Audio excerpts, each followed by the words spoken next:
L is L by 2. Okay, so this is L by 2. All right, so from here, let us cancel out whatever we can cancel. Or neutralizes your NaOH and also neutralizes your sodium carbonate and converts to sodium bicarbonate. And 15 will be here.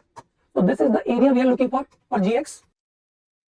Hello dear students, my name is Vikas Agarwal and I will be presenting the physics solution to you. Let's start. The first question says that a driver is traveling at a speed of 72 km per hour. You would have got this as hours in the test paper, kilometer per hour. Okay, and he sees the light turn red at the intersection. His reaction time is 0.3. That means after seeing the red signal, the driver will take some amount of time to hit the brake. You know, the signal, he saw the signal, that information from his eyes will travel to the brain, then the brain will instruct the leg to hit the brakes. So that entire process takes about 0.3 seconds. That's called the reaction time. And then the car deaccelerates at 8 meters per second square. Then the stopping distance of the car is okay. So let's first understand that a car was traveling with a speed which was 72 kilometer per hour, but we can convert it into meter per second by multiplying by 5 by 18, and that will give us a speed of 20 meter per second. So the car was traveling at this speed. So let's say the car was somewhere here when the driver first observed the traffic lights turning red. So for the next 0.3 seconds, the car continued to move with the same speed. Okay, the car continued to move with the same speed for this reaction time. Okay, so the distance covered during this period would be 20 into 0.3. Okay, which will turn out to be 6 meters. Okay, and then here the brakes were applied and the car decelerated and it came to rest after traveling some additional distance. So this distance we can calculate by using the speed, square of speed divided by 2 times the acceleration. Okay, so that will give us the distance covered here. So u is 20. So 20 into 20 divided by 2 into 8. Okay, so this becomes how much? So this 2 gets cancelled, become 10. Then this will become 4 into 2 and 4 into 5, and this will become 5. So this becomes 25. Okay, this becomes 25. So 25 meter and 6 meter, the sum is 31 meter. So option A would be the right answer to this question. Okay, so that was question number 1 for you. Next we go to question number 2. So question number 2 says, in case of sound waves, wind is blowing from receiver to source with a speed of uw. So let's say this is receiver, let's say this is source of sound, and wind is blowing from receiver to source with a speed of uw. So this is the direction in which the speed is blowing, and in which the wind is blowing with the speed of uw. Okay, now both the source and the sound, both the source and the receiver are stationary. If lambda naught is the original wavelength with no wind and v is the speed of sound in air, then the wavelength as received by the receiver is okay. So guys, to do such questions, obviously we rely on Doppler's effect, and what are the formula that we are going to use? First of all, we are going to change the entire situation in the frame of wind. Okay, so they both are at rest and wind is traveling. There is wind from receiver to the source with a speed uw. So if I start talking about with respect to the wind, then the wind will disappear and we will say that the receiver is moving in this direction with a speed of uw, and the source is here which is also moving with a speed of uw. All right, so now the wind is stationary in this situation. All right, so when we apply the formula for Doppler's effect, all the velocities that we take, they are with respect to the wind or with respect to the medium. Okay, and therefore I have done this step. Now once this step is done, the question tells us that the lambda naught was the original wavelength. So let me write f naught as the original frequency and lambda naught as the original wavelength.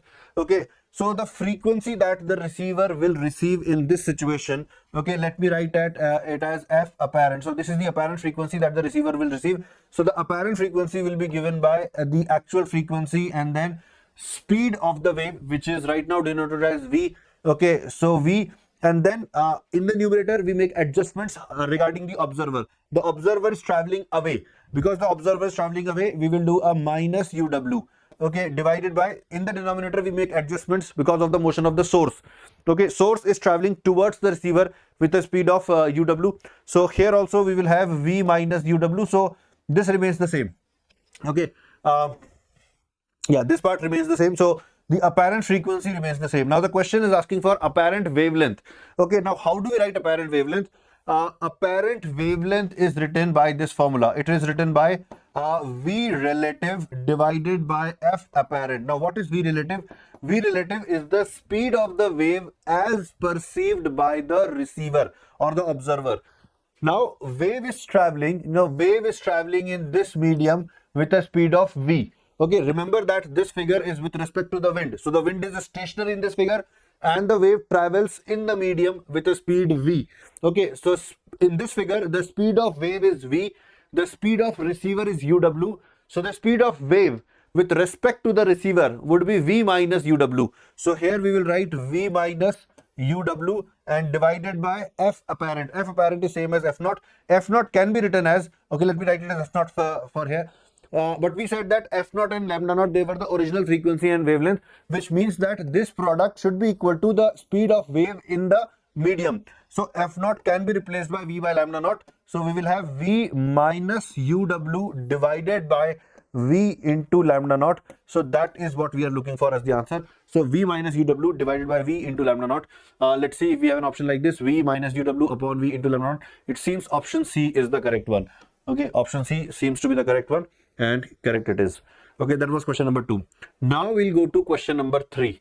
Okay, this question says that a uniform thin rod of length L is suspended from one end and used as a physical pendulum. Okay, next this rod is bent in the form of a semicircle, okay, of radius r, and again suspended from one end of the rod to make another physical pendulum such that the axis is perpendicular to the plane of the semicircle. Okay, in both cases the oscillations are of a small amplitude. The ratio of the time period in the two cases. Okay guys, so in this case the theory or the key points that we are going to need, okay, the key points would be first, what is a physical pendulum? So any rigid object we can just suspend, we can just suspend it from any point and we can oscillate it. So such an arrangement is called the physical pendulum. And for a physical pendulum, the angular frequency omega is given by root of mg L by I. Now what is L here? L is the distance of center of mass of this object from the axis of suspension, that is L. Okay, and what is I here? I is the moment of inertia about this axis, the axis of rotation. M is the mass of the object. Okay, so this is what we are going to use. Now the question says that we first used a rod. Okay, we first used a rod as a physical pendulum. So we suspended it from here. So obviously it will hang vertically, not horizontally as I've drawn. Okay, maybe I should just erase it. It will confuse you. Okay, so we suspended a rod vertically and the rod oscillated like this as a physical pendulum. Okay, so for the case of rod, if you ask me, the value of L will be equal to half the length of rod. All right, and the moment of inertia for a rod is about an axis passing through the end is given by ml square by 3. All right, so for the rod, these are the values that we are going to use to find out the value of omega. All right, next what we did, next we bent this rod in the form of a semicircle. Okay, we bent this rod in the form of a semicircle. So we will get a semicircle of some radius, maybe r. Okay, obviously we can find out the relation. So pi r will be equal to L. So we can make use of this relationship. And then we used it as a physical pendulum. So in this arrangement, the center of mass, let me change the color. The center of mass is somewhere here. Okay, the distance of a semicircle, a uniform semicircle. So this distance is 2r by pi. So this distance will become small l. So in this case, if you ask me, the value of small l will be root of r square plus 2r by pi and square of this. So this will become the value of L. This will become the value of L in this case. Okay, we have used the Pythagoras theorem to calculate the value of L. And not only this, the moment of inertia we will calculate. So we need to find out the moment of inertia about an axis passing through this point. So how to do that? That's an independent question in itself. We imagine another identical object here. Okay, that will make it a complete circle. Okay, let this mass be m, let this mass will also be m then.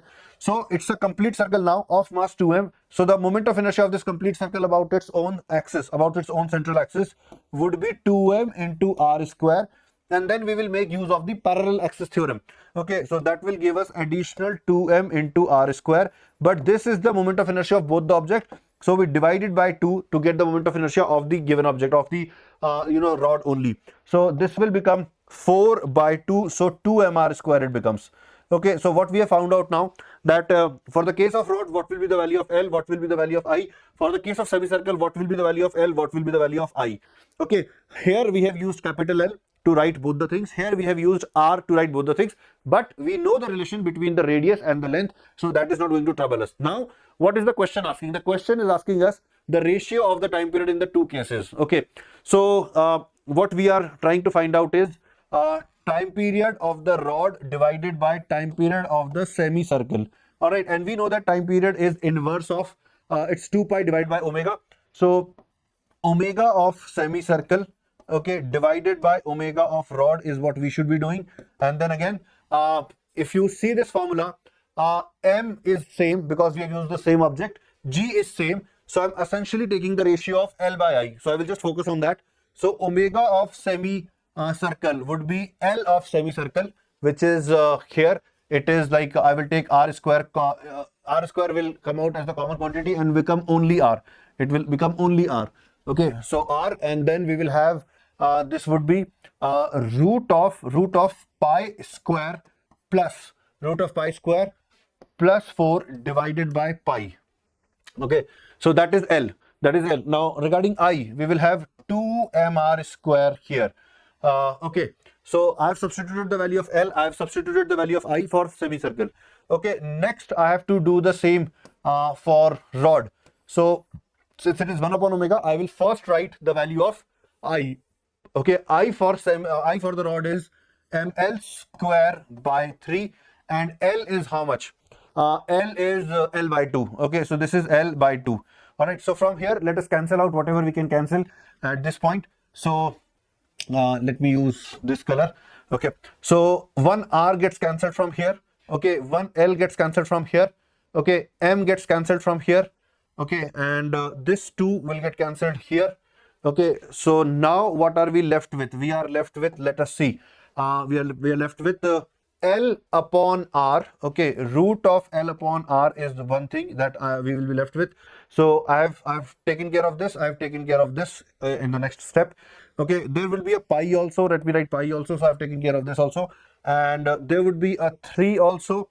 Okay, there would be a 3 also. So I've taken care of this also, and then there would be a root pi square plus 4.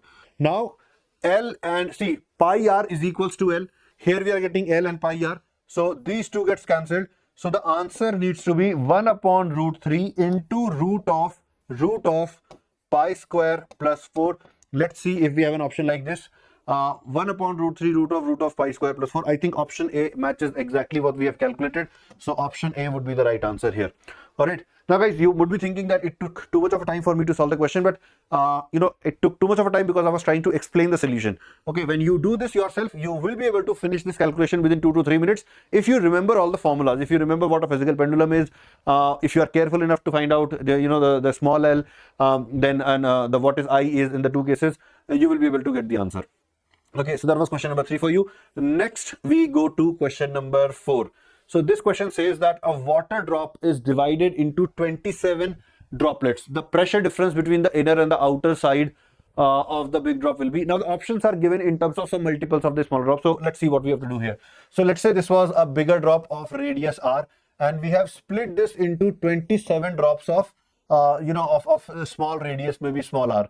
So in this case, to find out the relation between the radii, we used volume conservation. So the volume of this ball was 4 by 3 pi r cube.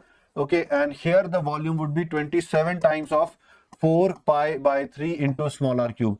Now, those of you who have practiced enough question, you would have probably recognized that we don't even need to take care of the 4 pi by 3. When we are talking about volume will be proportional to the cube of radius. So you could have directly written that r cube would be equal to 27 small r cube, which is what we are getting here. And therefore, capital R will become equal to 3 times of smaller r. So this is what we are getting.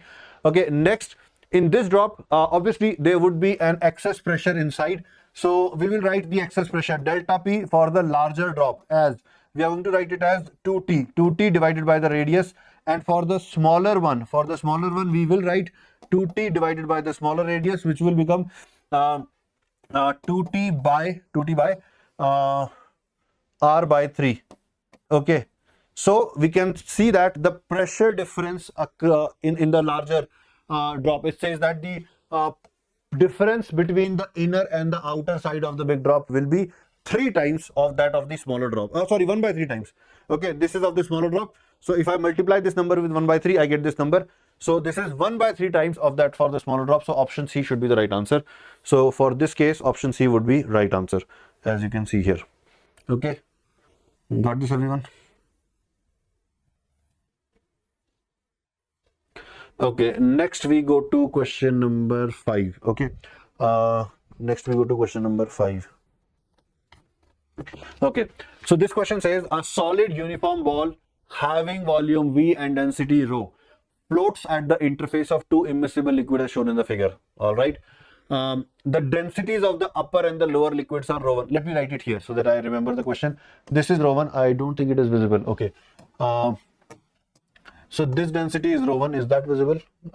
Barely. This is rho 2. This density is rho. Okay. So this is the situation. Okay. The volume of the ball is V. Okay. Now the question says the densities of the upper and the lower liquids are rho 1 and rho 2 such that this is the order which is actually expected. Okay, giving the figure. What fraction of the volume of the ball will be in the upper liquid? Okay, so let's see the it may appear in the figure that half the ball is inside the second liquid and half the ball is inside the first liquid, but we cannot assume like that. The question doesn't tell us we should not assume that. Okay, so let's say this volume is V1. Okay, and the entire volume is, let's say, V2. So remember, no, not V2, let's just keep it as V. Okay, actually it is given in the question also. Okay, so V1 is the volume of the ball which is inside the liquid 1. Okay, so the buoyant force in such case, how do we write the buoyant force? The first liquid, the density of the first liquid into the volume occupied in the first liquid multiplied by G. So rho 1 V1 G, and similarly the buoyant force exerted by the lower liquid would be rho 2 into V minus V1 into G, and this should be equal to the weight of the ball. Weight of the ball would be rho into V into G. So from here we need to find out the ratio of V1 by V. So that's what we are interested in. Okay, so let's do the calculation now. So we can cancel out G from all the three terms. Okay, and what we are going to get is V1 into let's say rho 1 minus rho 2, okay, is equals to rho minus rho 2 into V. Okay, now keep in mind this order of the densities. So this is a negative number. Okay, this is also a negative number, so there are two negatives, so everything is good. So I would rather change it to positive values, like I will convert it into rho 2 minus rho 1, and here also I will convert it into rho 2 minus rho. Okay, so that both sides have the positive number. Okay, now we were looking for the ratio of V1 by V. I think we have got it. I think we have already got the answer. So rho 2 minus rho divided by rho 2 minus rho 1. So let's see if we are getting rho 2 minus rho upon. Okay, option A matches. Okay, rho 2 minus rho and rho 2. Yeah. So option A should be the right one here. Let's check it out, everyone. Yeah, option A is indeed the right one. Now we'll go to the next question. So this is question number 6 now. Now this question says that in the process, the pressure of a gas, okay, I think in the paper you would have got ideal gas written here instead of just gas. Even if it isn't there, guys, you should assume it to be ideal while solving questions in a JEE main paper. Okay, because there is nothing in this question that suggests otherwise. Okay, so pressure of an ideal gas is inversely proportional to the cube of the volume. So according to this question, we will say that pressure is inversely proportional to the cube of the volume, or in other words, PV raised to power 3 is equals to a constant. Now, if you observe this form of the equation, it matches with the form of the polytropic process. A polytropic process is the one which is represented in this form, like PV raised to power alpha equal to constant. If we can represent a process in this form, then we say that the process is polytropic. So this is indeed a polytropic process. And for any polytropic process, the work done is given by, Pi Vi minus Vf Pf, okay, divided by 1 minus alpha, or we can also write it as sorry, it's alpha minus 1. It's alpha minus 1, not 1 minus alpha. Okay, so this is alpha minus 1. Or we can also write it as NR into TF. So this is NRTF, NRTI. So if I want to write it in terms of delta T, okay, then I will have to interchange the denominator into 1 minus alpha. So because the information given in the question is based on this, so I have changed the form to this. So now N is 1, R will substitute at last. Delta T is 200. Okay, delta T is 200. So that is delta T. Now divided by 1 minus alpha. Okay, so that would be 1 minus 3. Okay, so this will become minus 2. So we will get minus 100 R as the answer. Now R is 8.31 something. So I think we are looking at option B as the answer. So let's check. Option B would be the answer. All right, so that is the thing. Next we go to question number 7. So this question says two rods of same dimensions but made of different materials are joined to end to end. So two rods of same dimension but different materials are joined end to end with their free ends being maintained at 100 and 0. the temperature of the junction is 65, then the temperature of the junction, the rods are interchanged. Okay guys, so let's understand this, that let's say this is one of the rod, okay, and let's say this is another rod, okay. Now let's say this end is maintained at a temperature of 100 degrees Celsius and this is maintained at a temperature of 0 degrees Celsius, and right now the temperature of the junction is 65 degrees Celsius. So this will have some thermal resistance, let's say R1, this will have some thermal resistance, let's say R2. Okay, so now the question says that, okay, this, let's say this is A, let's say this is B. If we interchange the rods, okay, if we interchange the rods so that now this becomes B, okay, and this becomes A, okay, this becomes A. So what will be the new temperature of the junction?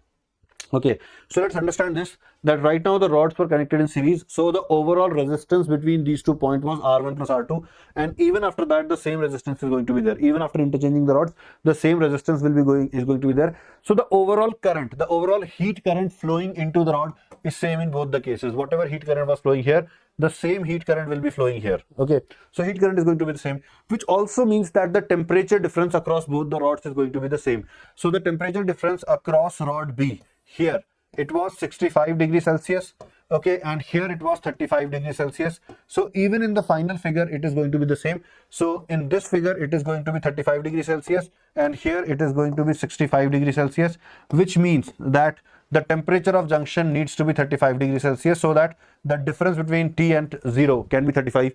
So the answer here would be option B. So option B would be the right answer to this question. Is that okay, everyone? So that was question number 7. We now go to question number 8. Okay, so this question says that the minimum and the maximum distances of a satellite from the, now this is very important, the distances are given from the surface of the earth, not from the center of the earth. Okay, R, 3R and 5R respectively, where R is the radius of the earth and M is the mass of the earth. Find the radius of curvature at the point of minimum distance. Okay, so let's say this is the elliptical orbit in which the satellite is going, and let's say this is the earth. Okay, this is the earth. So according to the question, according to the information given in the question, we can say that this entire distance should be equal to 4R, because the minimum distance is given to be 3R and 5R. So this is 3R plus R becomes 4R, and similarly this distance will become equal to 5R plus R, so that is 6R.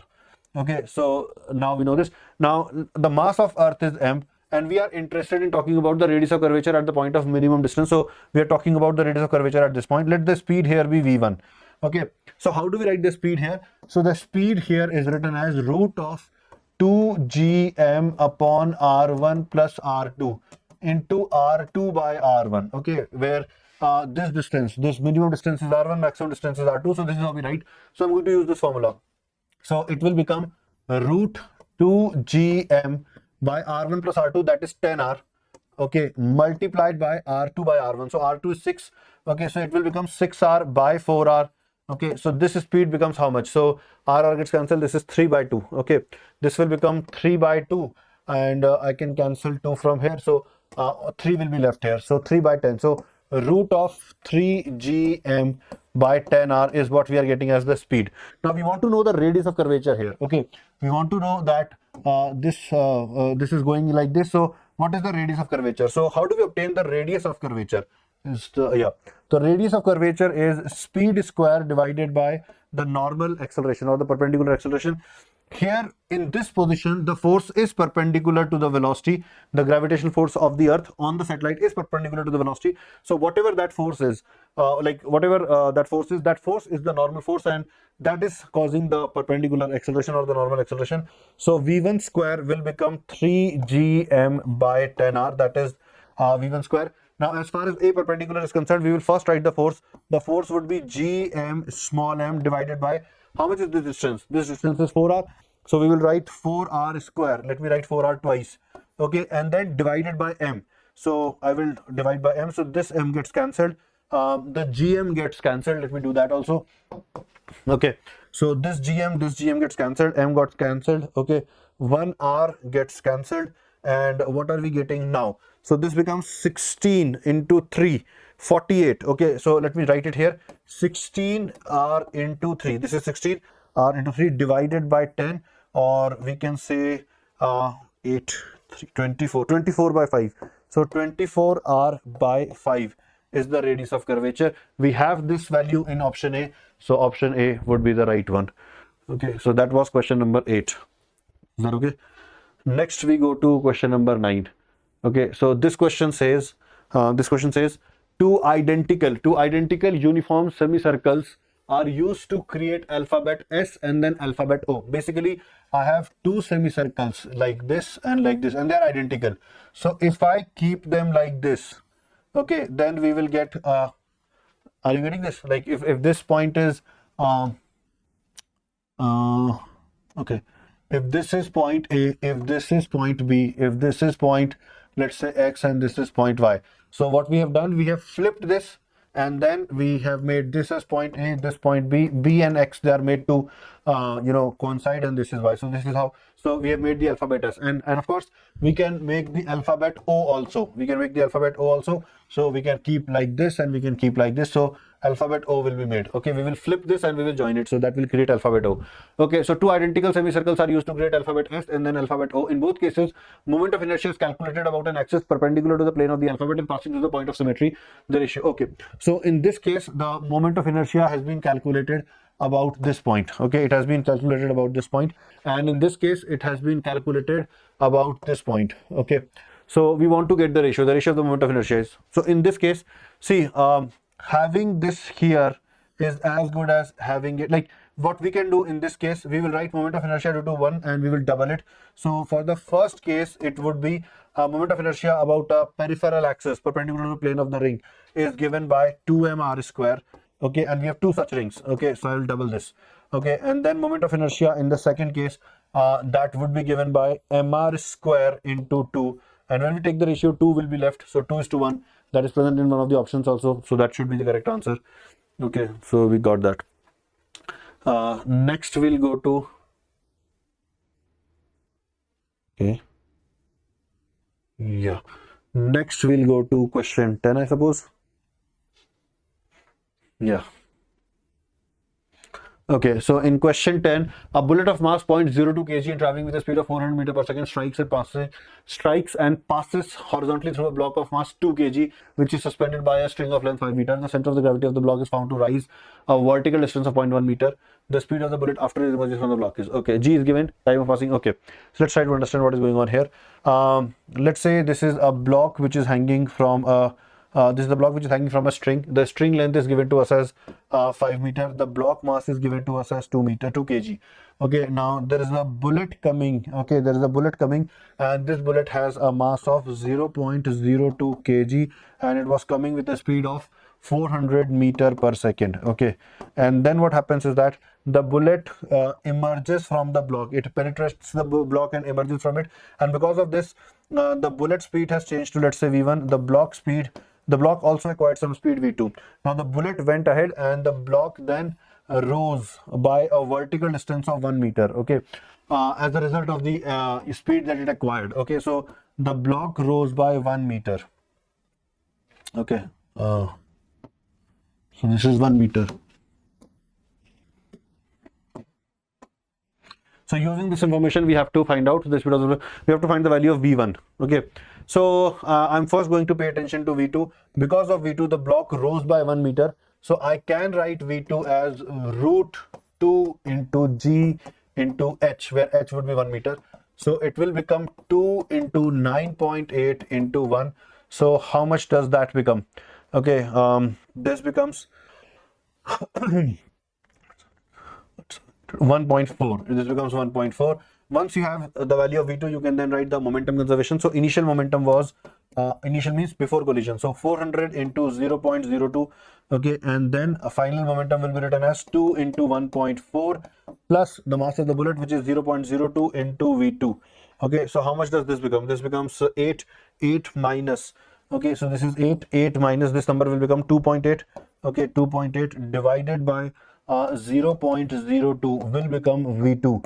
Okay, so how much is that? That becomes 5.2. Okay, so this is 5.2 into 100. Okay, by 2, so that is 2.6 into 100, 260. Okay, so 260 meter per second is what we are getting. So that should be the answer, as we can see here. That was question number 10. Next we move to question number 11. Let's see. Okay, now in this question, it says a cone of radius r and height 2h. So this is a cone of radius r and height 2h. Has a uniform volume charge density of rho. So this has a uniform volume charge density of rho. A hemisphere of radius r has the uniform volume charge density of minus rho. So this has a density of minus rho. Okay. The flat surface of the two objects are joined to form an object as depicted. I think the figure is quite clear.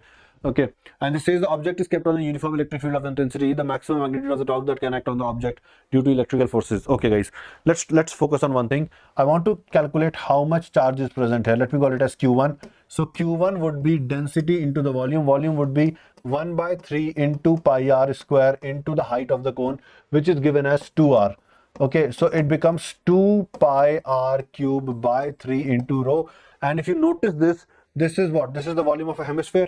Okay, so if I try to calculate the charge here, the negative charge here, okay, Q2 turns out to be exactly equal to minus Q1. So whatever positive charge is there in the cone, the equal amount of negative charge is there in the semi-hemisphere also. So the charges are equal.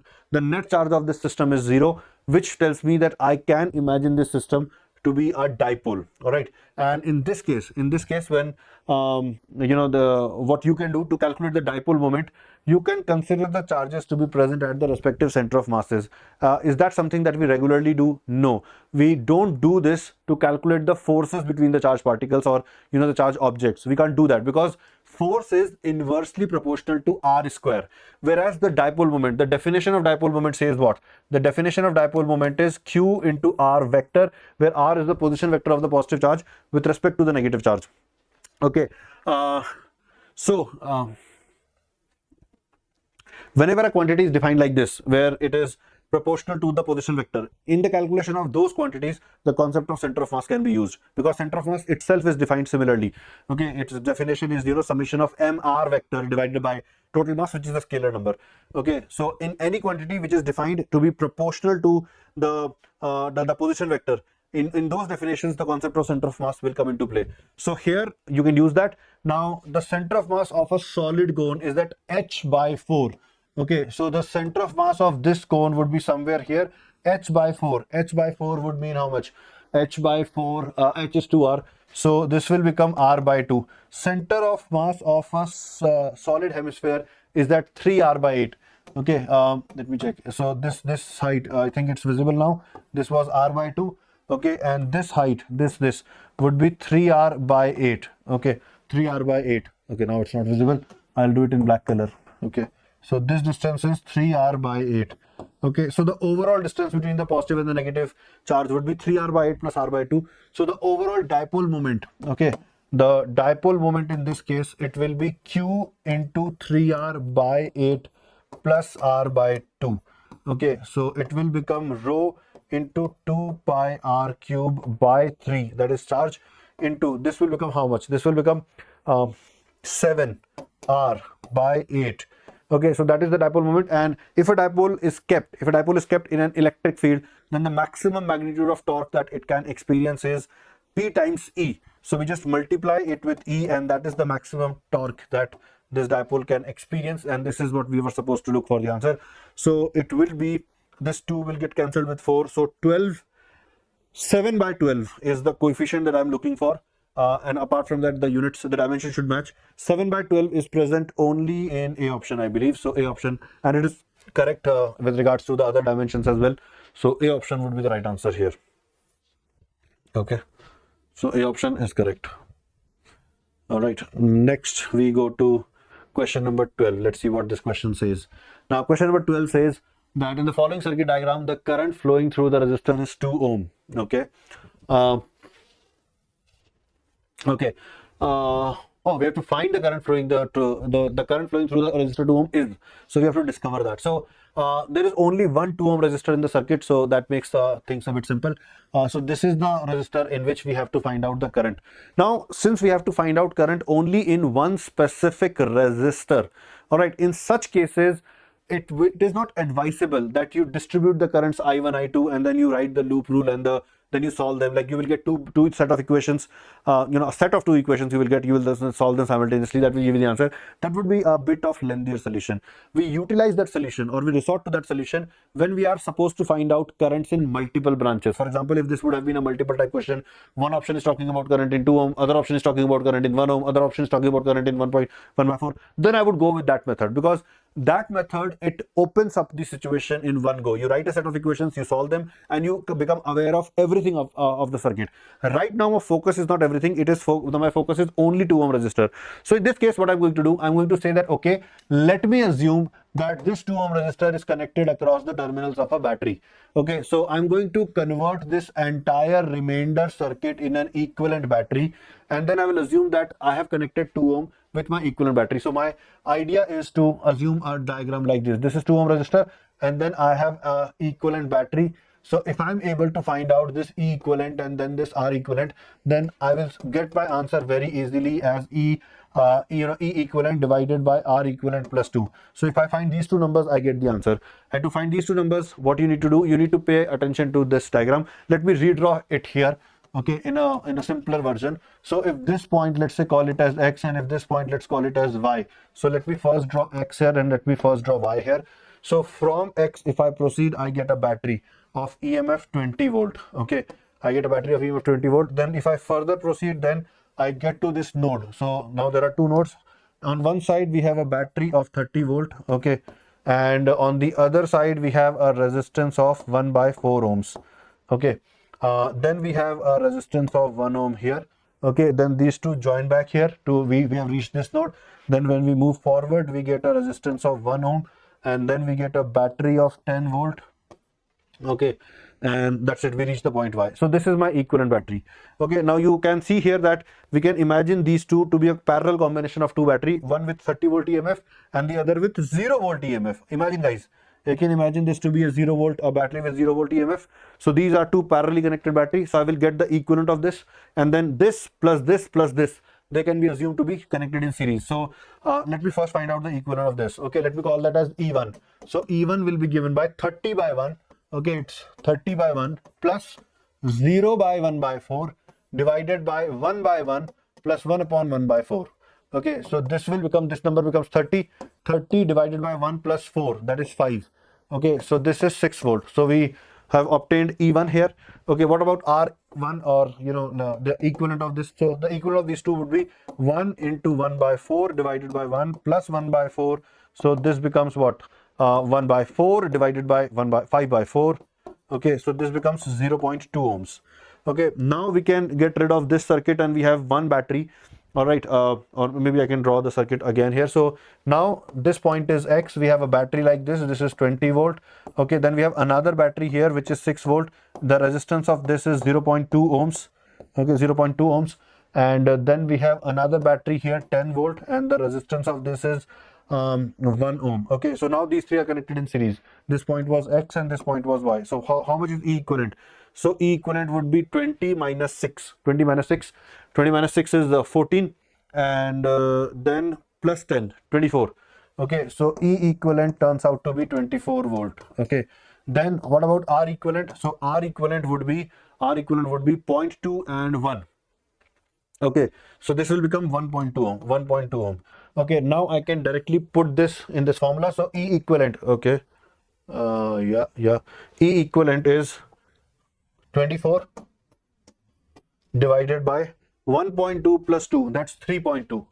Okay, so that's 3.2. Okay, so how much does that become? So this is 8 into 3, this is 8 into 0.4. Okay, so 30/4, 7.5 ampere is what we get. Option A is 7.5 ampere. So that would be the right answer, 7.5. Is that okay, everyone? So again, it may look like that it was a longer or a lengthier solution, but when you do it, it is not. I had to explain, so I had to take a lot of time, I have to redraw. But when you do it yourself, you don't end up, consuming so much of time. You can do it very quickly yourself also. So that was question number 12. Now we go to question number 13.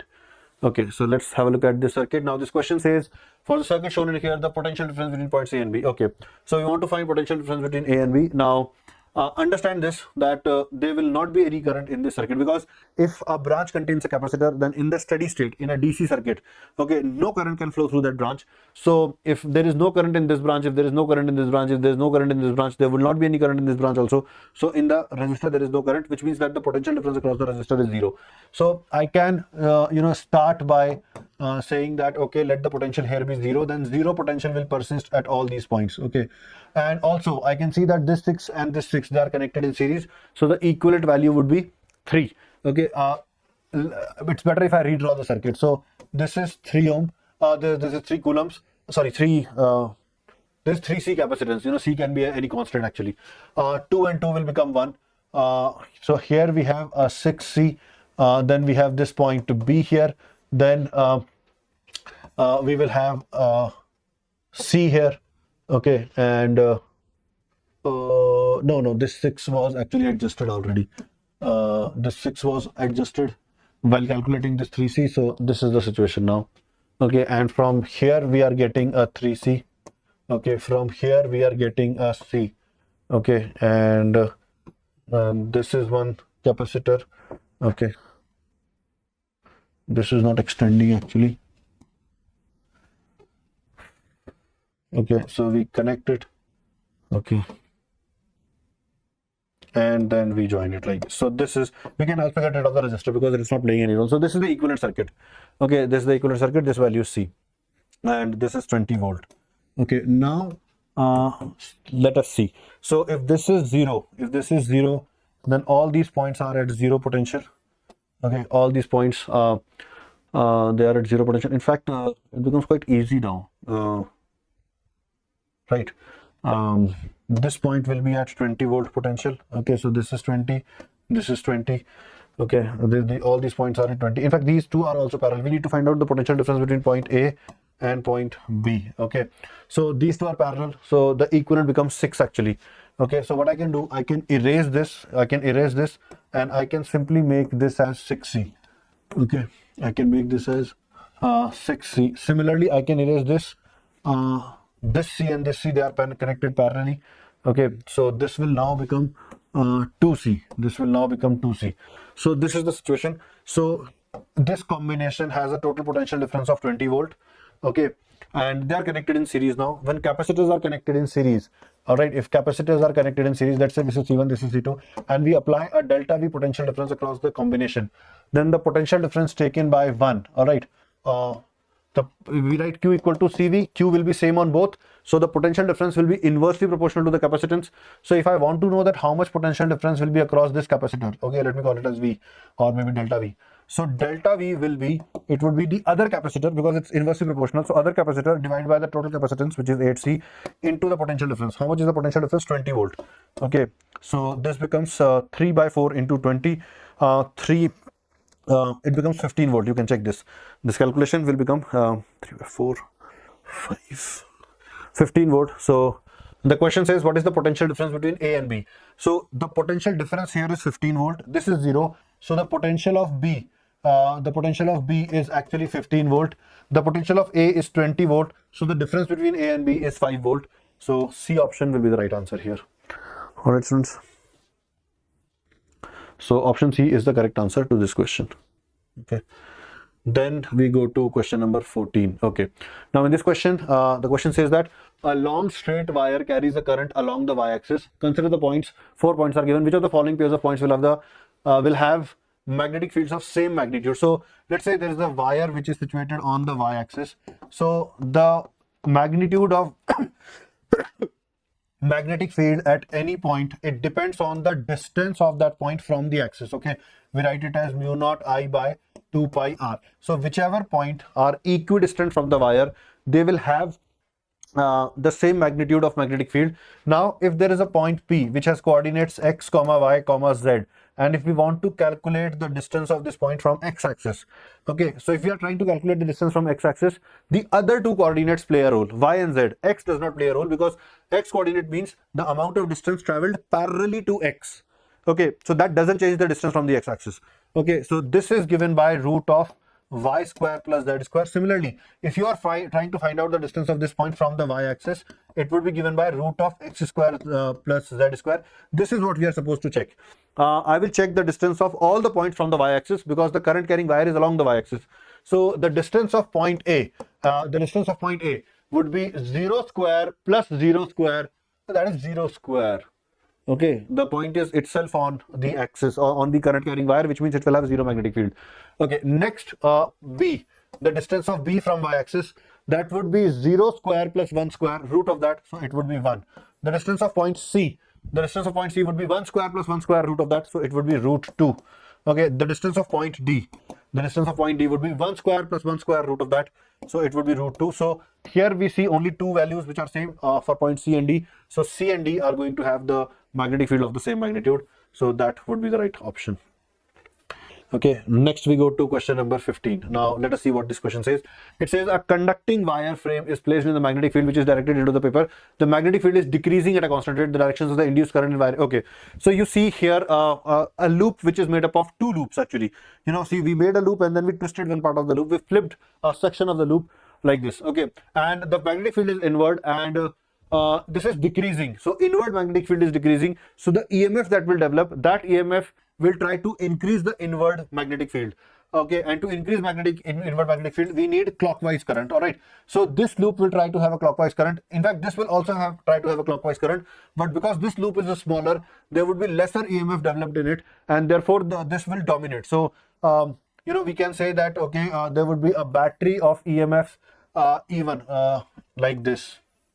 Okay, in this branch also a clockwise current will try to develop, so it would be E2. And if you see this, these two batteries are opposing each other, so the current in the circuit like E1 will dominate, E1 will become greater than E2. We only need to find out the direction of current, therefore I'm not doing any math. So we need to find out the direction of induced current in the wire AB. So because this will dominate, the direction of current will be decided by this.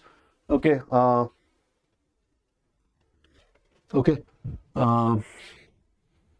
where does my color option went? Okay, just a minute guys.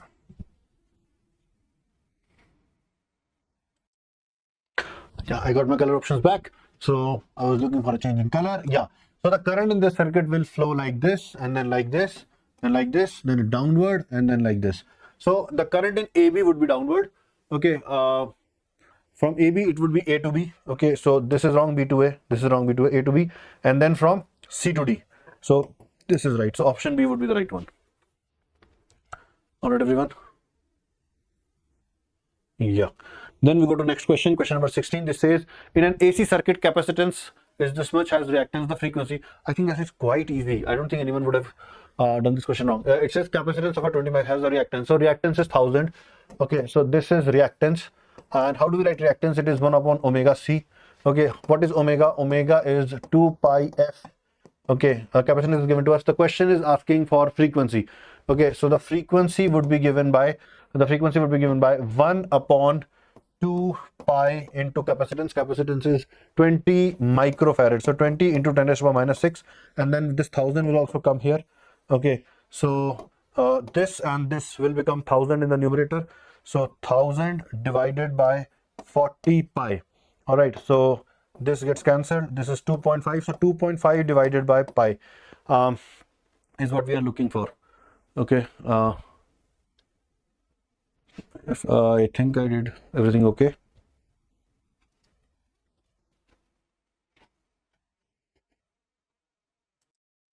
Oh, this is I missed a 0 here actually. So this will actually be this. So 25 by pi is very close to 8 around. So this looks to be the right one. All right, so option A would be the right one. Okay.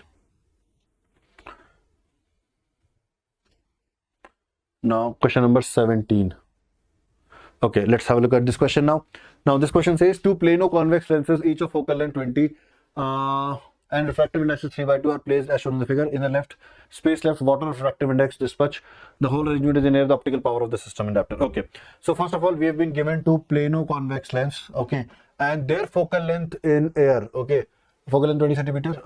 Okay, so their focal length is 20 centimeters. So I'm going to find out the radius of curvature of this length. Okay, so how do I do that? I'll write the length Becker's formula. 1 upon 20 is equals to refractive index of the length by surrounding minus 1, and then we will get a 1 upon r for a plano convex lens, because the other radius becomes infinity. Okay, so from here we will get 3 by 2 minus 1 is 1 by half. So we will get 1 upon 2r. Okay, so from here we get the value of r is 10 centimeter. Okay, so we obtained the value of r. Now using this we are going to calculate the focal length of the water lens that we are getting here. So this is the, you know, the water lens is the biconcave lens. Okay, this is made up of water, okay, which we are getting here. So the focal length of this would be 1 upon let's say f. So that would be 4 by 3 by 1 minus 1, and then we will have minus 2 by r is 10. So y minus, so 1 upon r. So for a biconcave lens, this always ends up being minus 1 upon r minus 1 upon minus 1 upon r1 plus minus 1 upon r2. All right, so this becomes 4 by 3 by so 1 upon 3, and then minus 2 by 10. Okay, so this is the focal length of this water lens. Now we have to find out the power of the entire system in diopter. So power of the entire system would be given by P1 plus P2 plus P3. So 3 lenses are there. Okay, so P1 and P3 are equal, and that would be written as 1 upon 0.2.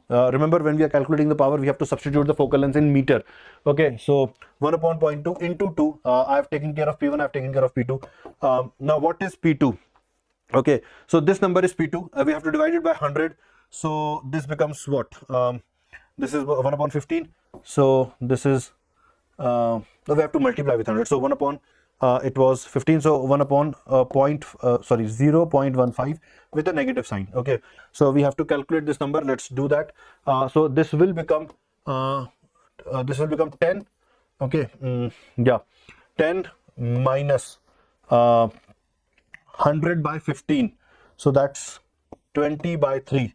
This is 6.67. Okay, so 3.33 is what we are getting as the power. So option A should be the right one. Okay, as we see here, option A is the right one. All right, guys, next we go to question number 18. Okay, let's have a look at this question. Now this question says an alpha particle with a kinetic energy of 50 electron volt makes a head-on collision with a hydrogen in ground state. The collision. Okay, now guys, this is a very important question, and let me tell you what are the key ideas here. Okay, so the key ideas are, first, it's a concept of collision chapter. If there is a particle of mass m1 which is coming with a speed of v0 and which is striking a particle of m2, then the maximum possible loss, the maximum loss of kinetic energy that can happen in this collision is given by half into m1 m2 upon m1 plus m2, all right, into v square. Okay, so this is the maximum loss that can happen. Okay, so that is the first idea. The second idea is that whatever kinetic energy loss takes place in an atomic collision, all of that is utilized only in making the electron transition. Okay, and if this loss is not good enough, or it is not sufficient enough to effect a transition, then the loss will not take place. Because if loss has taken place, transition must happen. But transition requires a certain amount of energy. If that energy is not available, then the loss will not happen and the collision will definitely be elastic. Now let's utilize this information here. So it says alpha particle with a kinetic energy of 50. So let's consider this as the alpha particle. Okay, which means that you know, in this expression, this m1 v0 square and half, this becomes the kinetic energy of the alpha particle, head-on collision with this hydrogen atom is ground state matter. Okay, so m2 is hydrogen, so the mass of hydrogen can be considered as 1 AMU. Okay, divided by m1 plus m2, that is about 5 AMU. Okay, and half m1 v0 square is kinetic energy of the alpha particle, which is what, 50? Yeah, 50 electron volt. So a maximum loss of 10 electron volt can happen. Loss of more than 10 electron volt cannot happen. And in a hydrogen atom, the energy difference between the first and the second orbit is 10.2 electron volt. So the loss that can happen at the maximum is insufficient to throw this electron from the first orbit to the second orbit, and therefore the loss will not take place and the collision will definitely be elastic. All right, so that is how you are going to do this question. All right, guys, remember the key ideas that I shared here. All right, very important ideas, guys. Okay, next we go to question number 90. Let's see what this question says. This question says light of two different frequencies whose photons have energy 2 and 4.5 are incident one by one on a metal surface with a work function of 1. The ratio of the maximum energies of emitted electron will be. Now, the maximum kinetic energy of an emitted electron, okay, this is given by the energy of photon, that is h nu minus the work function. Okay, the question is asking the ratio of the maximum energy. Okay, so k1 upon k2 would be energy of one photon minus the work function. Okay, so energy of first photon is 2, so 2 minus 1. Okay, 2 minus 1 divided by energy of second photon is 4.5, so 4.5 minus again 1. The work function is given to 1. So that's a very simple question. I would say it is 1 upon 3.5. So this ratio would be 2 by 7. Okay, this would become 2 by 7, and that is present in option D. So option D is the right answer. Okay, so that is question number 19. Now we go to question number 20. Now, what does this question say? In the YDSE shown, the two slits are covered with thin sheets having thickness T and 2T and refractive index mu into mu. Find the position of the central maxima. All right, guys. Now, the central maxima is the one which corresponds to a zero path difference. Okay, right now, if you ask me that because of these two sheets, what would be the path difference here? Okay, so that path difference will be given by like 2t into 2 mu minus 1 minus t into mu minus 1. Okay, so this becomes 4t mu minus 2t minus t mu plus t. Okay, so this becomes 3 mu t minus t. Okay, so this is the path difference, and focus that notice that the light coming from the lower one will be delayed more. It will be delayed more because it is traveling a larger distance in a denser environment, and the density, like the relative the refractive index is also more. So the light coming from the lower one will be delayed. So the light coming from the upper one will reach this point first. Now, if you are looking for a point where the two lights can reach simultaneously, it has to be here. It has to be below somewhere. All right, so that the light coming from this and the light, so that the light coming from the upper one has to travel extra distance to compensate for the delay that is having. So we are looking for a negative value of y. Because we are looking for a negative value of I, these two are ruled out. If there would have been a positive number here, I would have ruled this out also, but because it is none of these, I need to figure out whether I'm getting this as the answer or not. So whatever is the magnitude of, the potential difference that you are, path difference that you are getting, this y should create an equal amount of path difference, and if we travel along the screen by a distance y, the path difference that gets created is dy by d. All right, dy by d. So therefore, the y that we are looking for, that should be d by small d into 3 mu t minus 1. And of course, we already know that it should be negative. What I've calculated here is actually the modulus of y. I know that I'm expecting a negative value of y. So does that match with our value? So it does. It does. So option C would be the right answer. That was question number 20. Now we move to the numerical questions. Okay, let's see the numerical questions now. Now this question says, a person standing on the top of a cliff 70 meter high has to throw a packet to his friend standing on the ground 168 meters horizontally away. If he throws the packet directly aiming at a friend with a speed of 65, show how short will the packet fall. Okay, let's draw the distance. So there is a cliff. This is 70 meter high, and there is a friend. Okay, standing on the ground 168 meters horizontally away. So this is 168 meters. So okay, this is the situation. So here is the friend, and from here the packet has to be thrown, and he throws it directly aiming to the friend. So the throw has been made like this, which obviously means that the packet will follow the parabolic trajectory and fall somewhere here, and we need to find out this distance, how short the packet falls. Okay, so first of all, let's try to talk about this angle theta. Do we know this angle? So if I try to calculate tan theta, it would be 70 by 168, or I can say it would be 10 divided by 24, or I can say it would be 5 by 12. Okay, it would be 5 by 12.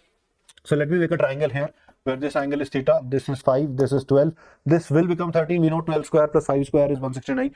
So that I can readily calculate sin theta, cos theta, tan theta from this triangle. Okay, now we have projected with a speed of 65 meters. So this speed is 65 meter per second. Okay, this is 65 meter per second. This angle will be theta, right? This angle will be theta. So the vertical component of the velocity would be 65 sin theta. How much does that become? 65. Let me do the rough calculations here. Sin theta would be 5 by 13, so this will become 25 meter per second. So the vertical component of the speed or the velocity is 25. I'm not writing the units to keep my figure neat and clean. Okay, the horizontal component would be 65 into cos theta, so that would be 65 into 12 by 13, so this is 60. Okay, this is 60, so the horizontal speed is 60. Now we need to find out how much time this packet will take to hit the ground. So I'm considering downward direction as the positive. In the positive direction, the displacement is 70. So S equal to U is 25 into T plus half. Now downward acceleration is G is given to be 10, so into 10 T square. From here we will get the time that the packet will take to hit the ground. Let me solve it. So this becomes 5. I'll divide the entire equation by 5. So this will become 14 is equals to 5T plus T square. Okay, or in other words, T square plus 5T minus 14 is equals to 0. I can easily factorize it into 7 and 2. So T square plus 7T minus 2T minus 14 equal to 0. So the value of T that we are getting, it's 2 seconds and minus 7 seconds. We will discard the negative number. So 2 seconds is the right value. So after 2 seconds, this packet is going to hit the ground. So in 2 seconds, it would have covered a horizontal distance of 60 into 2. That is 120 meters. It would have covered 120 meters in the horizontal direction. So the shortfall would be of 48 meters. The question is asking us how short will it fall?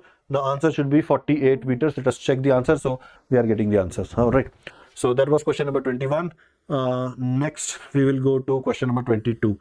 Now this question says, thin rod of negligible mass and area of cross section is suspended vertically. Thin rod of negligible mass and cross sectional area, this much suspended vertically from one end has a length of this much. The rod is cooled at 0 degrees Celsius. Okay, I think it should be 2. The rod is cooled 2.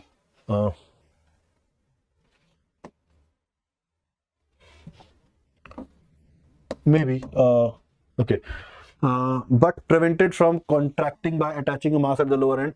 The value of this mass is, so basically we have to find out, we have been asked to ignore the mass of the rod. Okay, so there was a rod like this with negligible mass, and we have reduced its temperature, so it will try to contract, but we have not allowed that contraction to happen by attaching a mass here. All right, so this mass would be producing the same amount of thermal stress, the value of which is given by, like, this is the stress.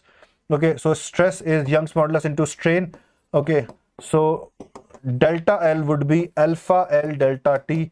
Okay, so this gets cancelled. What are we looking for? We are looking for the value of mass. Okay, so the value of mass would be Young's modulus into alpha into delta T divided by G into A. So let's put the numbers now. Okay, so Young's modulus is how much? Young's modulus is 10 raised to power 11. Okay, alpha is how much? Alpha is 10 raised to power 5. 10 raised to power minus 5. Okay, okay, this is alpha. Delta T, it's 30. Delta T is 30. Okay, and then cross-sectional area is 2 into 10 raised to power minus 6. So 2 into 10 raised to power minus 6. Okay, and then divided by G. G is 10. Okay, the value of G is given to be 10. Okay, so this and this gets cancelled, so it's 6. Okay, 6 kg is what we are getting. Okay, let's see the answer. 6 kg is the right answer. All right, everyone. Next, we go to question number 23. Let's have a look. So question number 23 says that a uniformly wound solenoid coil of self-inductance 16 Henry and resistance 4 ohm is broken up into 2 identical coils. These identical coils are then connected in parallel across a battery of 1 ohm resistance. The time constant for the current in the circuit. Okay, guys, let's have a look at this. So there is the coil. Okay, this coil, and this coil has a self-inductance of 16 Henry and a resistance of 4 ohm. Now, if we split it from between and create 2 identical coils, then for this coil, the self-inductance will be 8 Henry and the resistance would be 2 ohm. Now, if we connect them in parallel, okay, remember the coils add up like resistances. Okay, so the equivalent value of this, if I convert this into an equivalent coil, okay, the equivalent value of inductance will become 4 Henry, half of this, and the resistance will become half. Now, the question says that we have connected this with a battery of some EMF, okay, and resistance 1 ohm. Okay, and now the question is seeking time constant for the circuit. The time constant is L by R. So L here is 4 and the resistance here would be 2. Keep that in mind. So 2 seconds will be the right answer to this question. Okay, so if we have a look at it, 2 seconds is the right answer. That was question number 23. Now we go to question number 24. Okay, so this question says the meter bridge wire AB, okay, AB is the meter bridge wire, has shown is 150 centimeter long. Okay, so meter bridge wire AB is 150 centimeter long. When AD is equals to 90 centimeter, no deflection occurs in the galvanometer. Find the equivalent resistance when the two resistances depicted in the circuit are connected. Okay guys, so this wire is 150 centimeter long. Okay, this is 150 centimeter long, and this is 90 centimeter at the null point. Okay, so we will write that 6 by r is equals to 90 by this distance, which is 60. So from here we will get the value of r as 4, I believe. Okay, so 4 ohm. Now the question says that the two resistances depicted in the circuit are connected. So if we connect 6 ohm and 4 ohm in series, the equivalent value that we are going to get is 10 ohms. So the answer to this would be 10. Okay, as we can see, 10 option 10 is the right answer. Next we go to question number 25, which also happens to be the last question of this paper. So it says an object of height 1 centimeter is set at right angles to the optical axis of a double convex lens of optical power 5 and 25 centimeter away from the lens. The height of the image formed by it is, okay, so if the optical power is 5 diopter, can I sorry, this is the power. Okay, so can I say that the focal length would be how much? 20 centimeter. Okay, if power is 5 diopter, then focal length will be 20 centimeter. Object height is given to us. The height of the image is what we are trying to find out. Okay, so let me first find the value of V. V is given by UF upon U plus F. In the present scenario, U is 25 centimeters from the lens. So minus 25, and this is 20 divided by U plus F. So U plus F will become minus 5. So this becomes 100. All right. So height of image will be V by U. I'm not interested in sign, I'm only interested in magnitudes. So 100 divided by 25, okay, into the height of object. Height of object is 1 centimeter. So the height of image would be 4 centimeter. So 4 should be the right answer. So 4 is indeed the right answer. So that brings us to the close of the discussion of this paper. I hope you all enjoyed this paper. I hope you all learned a lot from this paper. There were some questions in this paper which were which belong to the concepts that are asked in JEE Advanced papers. So I hope this will also help you in your preparation for JEE Advanced. See you in the next test, guys. Take care and enjoy. Bye-bye. Discuss the chemistry portion of your Eklavya Test 1. Yes, I hope you did this test really well. It is a good test, and I'm sure this gives you a good enough practice for your upcoming JEE exams. So let us see the very first question, guys. Calculate the maximum millimoles of AgCl that can be dissolved in 10⁶ liter of 0.1 molar AgNO3 solution. E0 values are given to you. So you have to calculate the solubility of AgCl, right? And of course, the solution is already containing a common ion Ag positive, which can definitely affect the solubility of AgCl. So let's see, the E0 values are given for which reaction. So this reaction AgCl plus electron gives Ag. The E0 value is given as 0.2 for this reaction, and the another E0 value is given to us Ag positive to Ag. The E0 value is given to 0.792, right? So these are the values given to us. Of course, I need a reaction for solubility of AgCl. So AgCl solubility reaction is given by Ag positive aqueous plus Cl negative aqueous, right? So using equation 1, this is equation 1, and I just reverse this equation because I need to make this equation using the Hess law, guys. So I just reverse this equation. So the E0 value, the sign changes, of course, and this is equation 2. Adding 1 and 2, if I add 1 and 2, I will get this equation, right? And so, of course, you can't directly add or subtract delta G naught. So basically, the delta G naught, the delta E naught cannot be, added or subtracted directly. So delta G naught of this equation is the sum of delta G naught value for first equation and second equation.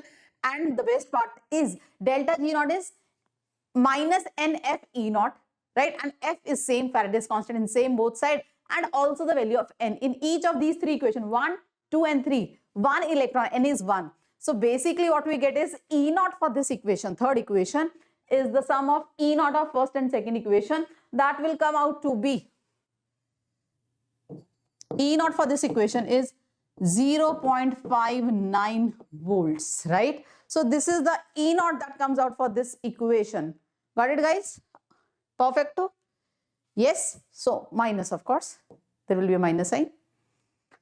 Now we get E naught for this equation, which is the solubility equation of AgCl. Now E naught is equal to, E naught cell for this equation is equal to 0.059 over N log of Ksp, right? Nernst equation for equilibrium. Now I know the E naught value is minus 0.059, right? And N, of course, N is equal to 1. Solving this equation will get our Ksp value, right? So Ksp for AgCl we can get, solving this equation, putting the value, we get our Ksp, guys, right? Yes, so the Ksp after solving this equation will come out to be, Ksp is 10 raised to power minus 10. This is the Ksp after solving this equation. We'll get simple calculation, nothing else. Now, solubility of this salt.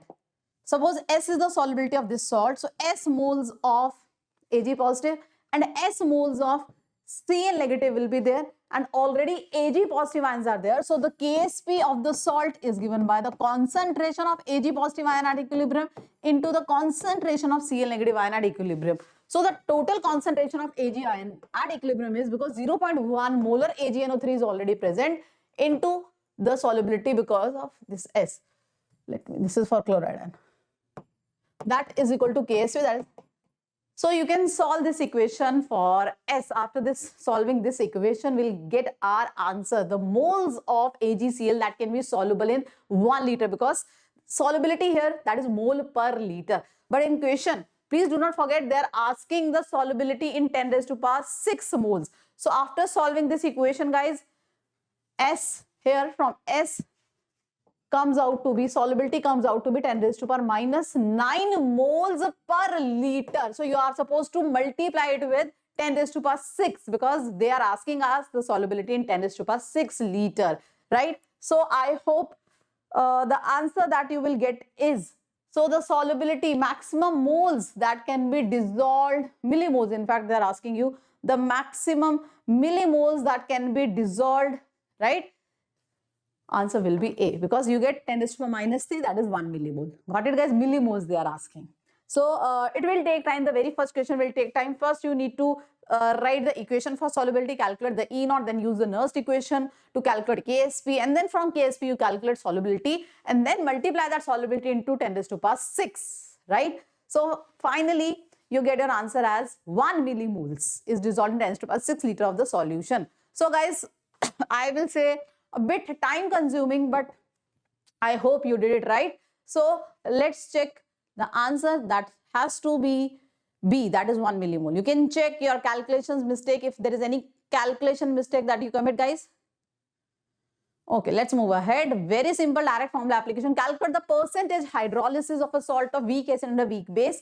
So hydrolysis constant of a weak acid and a weak base is alpha over 1 minus alpha H. I hope you all did the derivations of the salt hydrolysis of all types of salt. So Kw upon Ka into Kb, these are the direct formulas that we are going to use here, and we are supposed to calculate alpha here. So simply alpha, which is, so alpha H is 1 minus alpha degree of hydrolysis, because hydrolysis, so that is why I'm putting a subscript as H.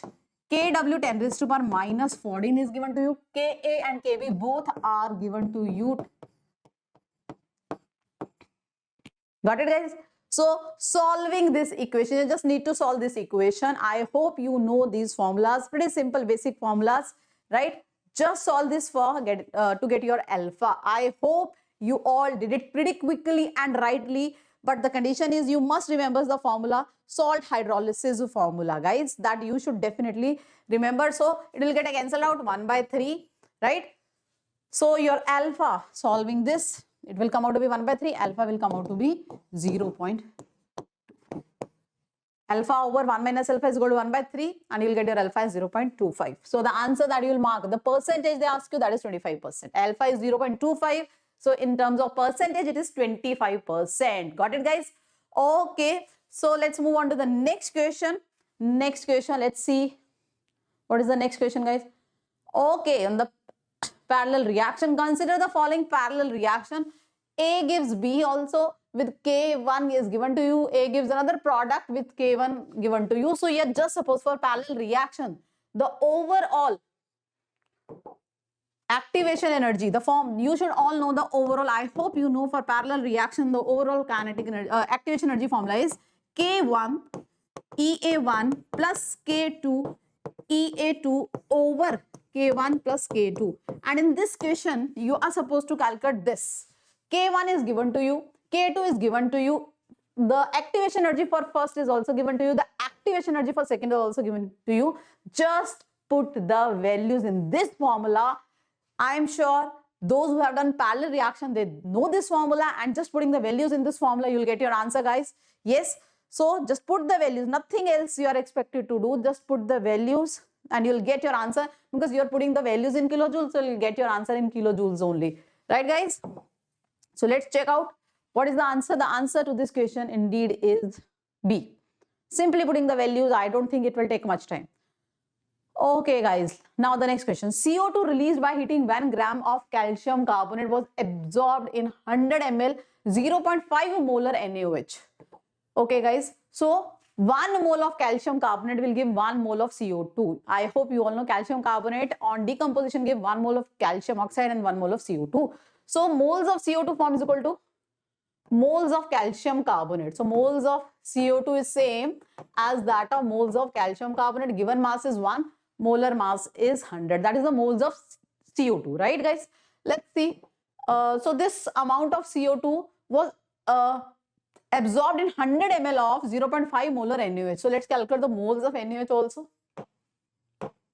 that we use here. The moles of NaOH is molarity into volume. I am taking the volume in liter, right? So I get the moles here also.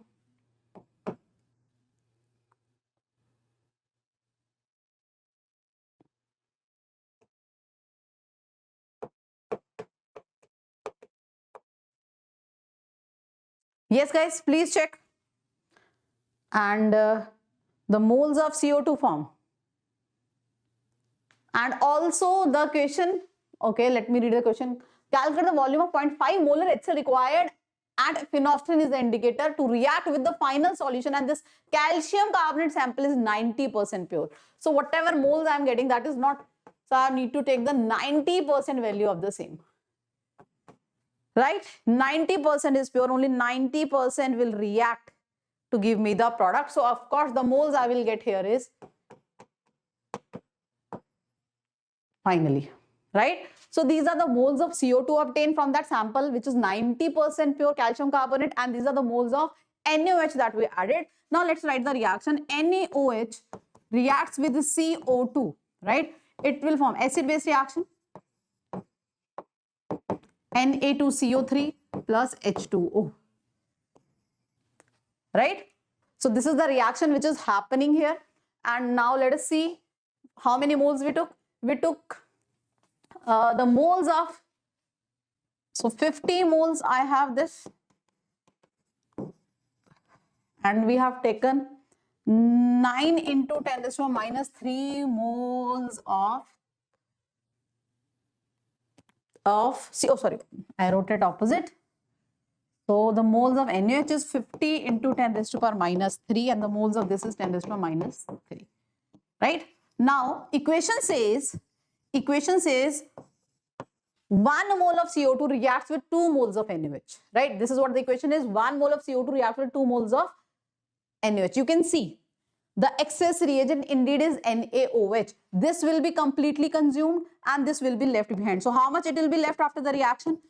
Out of 50 moles, double 18 moles will react, right? These moles are the moles left, and 1 mole of CO2 forms 1 mole of sodium carbonate. So this is the product form. How many moles of sodium carbonate is formed? These many moles of sodium carbonate are formed. And these are the moles that are left behind after the reaction is complete.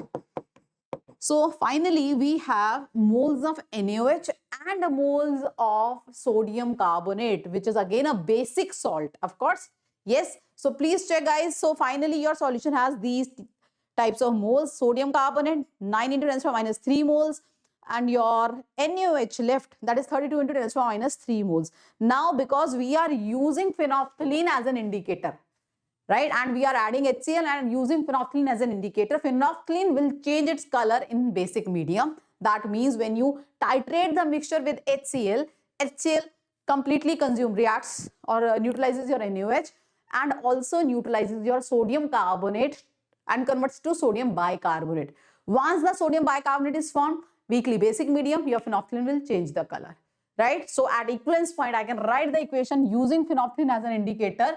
The equivalence of HCl used is equal to the equivalence of NaOH because it is completely neutralized plus the equivalence of sodium bicarbonate which gets converted to bicarbonate. Valency factor for each is 1. So equivalence is moles into valency factor. So number of equivalents, I hope you know the formula. Equivalence is equal to N into number of moles, right? So moles, I know the moles for NaOH, we know the moles of sodium carbonate. So moles of NaOH, moles of sodium carbonate we can put, so we can get the equivalence of HCl as the valency factor is 1. So moles is equal to, the equivalence of HCl is equal to the moles of HCl, and normality is given to you, you can calculate the volume, right? So it will bit time consuming again. So I hope, but there's not anything which is unexpected. So it is a stoichiometry question, good question, where a basic stoichiometry is there, and also the double titration concept is also being used here because they're using phenolphthalein as an indicator. So you must be aware of the concept of double titration to crack this question correctly, right? So I hope by solving this way you will get your answer, guys, right? So your answer to this, the volume of HCl that will be required is 82 ml. You can check if you commit any calculation mistake anywhere, right? But hopefully you'll get the right answer. Let's move on to the next question, guys. An interesting question. This is indeed an interesting question, guys. 1 mole of a gas is taken from initial state to a final state that I have plotted on the graph already. So the pressure initial and final. So you can see the 20 liter to 10 liter, there is a compression, right? 20 liter to 4 liter. So on y-axis we plotted this pressure and on x-axis we plotted volume. So this is a final pressure P1, this is initial pressure P1, final pressure P2, initial volume V1. Got it? Yes? Done? So this is the equation of straight line, of course. Equation of straight line using the formula of equation of straight line, y minus, y minus y1 is equal to y2 minus y1 upon x2 minus x1 into x minus x1. So we get an equation in terms of P and V. So I just basically use the equation of straight line because I know the coordinates x1, x2, y1, y2. Using these coordinates, I write the equation of a straight line. Just that, nothing else, right? So by rearranging, I get P is equal to 12 minus V2. Now they are asking us calculate the maximum temperature in the process. You all know PV is equal to nRT, right? PV is equal to nRT. So PV is directly proportional to T. So PV will be maximum, then only the temperature is maximum. So basically if you have to figure out temperature, maximum temperature, you have to figure out the maximum value of PV product, right? Yes. So I have this equation which I just write using the equation of a straight line, multiplying it by V. So I get PV is equal to 12V minus V square by 2 because I need to get the maximum value. So differentiate and put it equal to. So I just differentiate it with respect to V and put it equal to 0. So what I'll get? This is my PV. So I'll get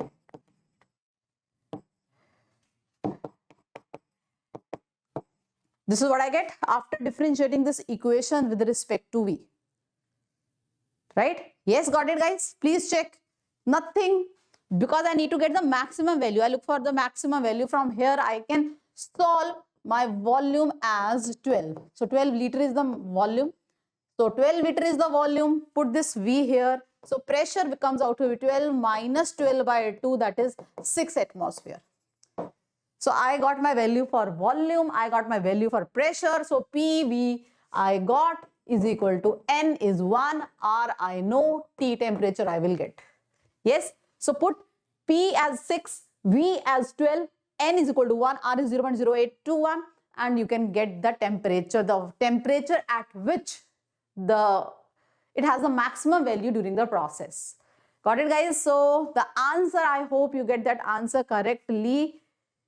Yo, guys, so the answer indeed is B. Simple P is equal to nRT. So I hope this is a beautiful question. I used to take this question in my sessions when I teach thermodynamics actually.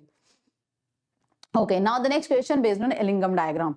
So you should have good knowledge of Ellingham diagram, how the delta G varies with the temperature, for the thermodynamics behind the reduction of metal ions by carbon, right? So in Ellingham diagram, so any, element can reduce that element which lies above it in the Ellingham diagram. Any element can reduce the oxide to the element which lies above that element. So the carbon can reduce the element oxide to element. From metal oxide it can make it metal if that graph lies above this graph, right? That is the main concept behind Ellingham diagram, right? So I hope you have the idea about it. So the correct representation at 12,000 Kelvin according to the given plot. So 12,000 Kelvin, this is the 12,000 Kelvin. So at 12,000 Kelvin, I can see the carbon can reduce metal oxide to metal.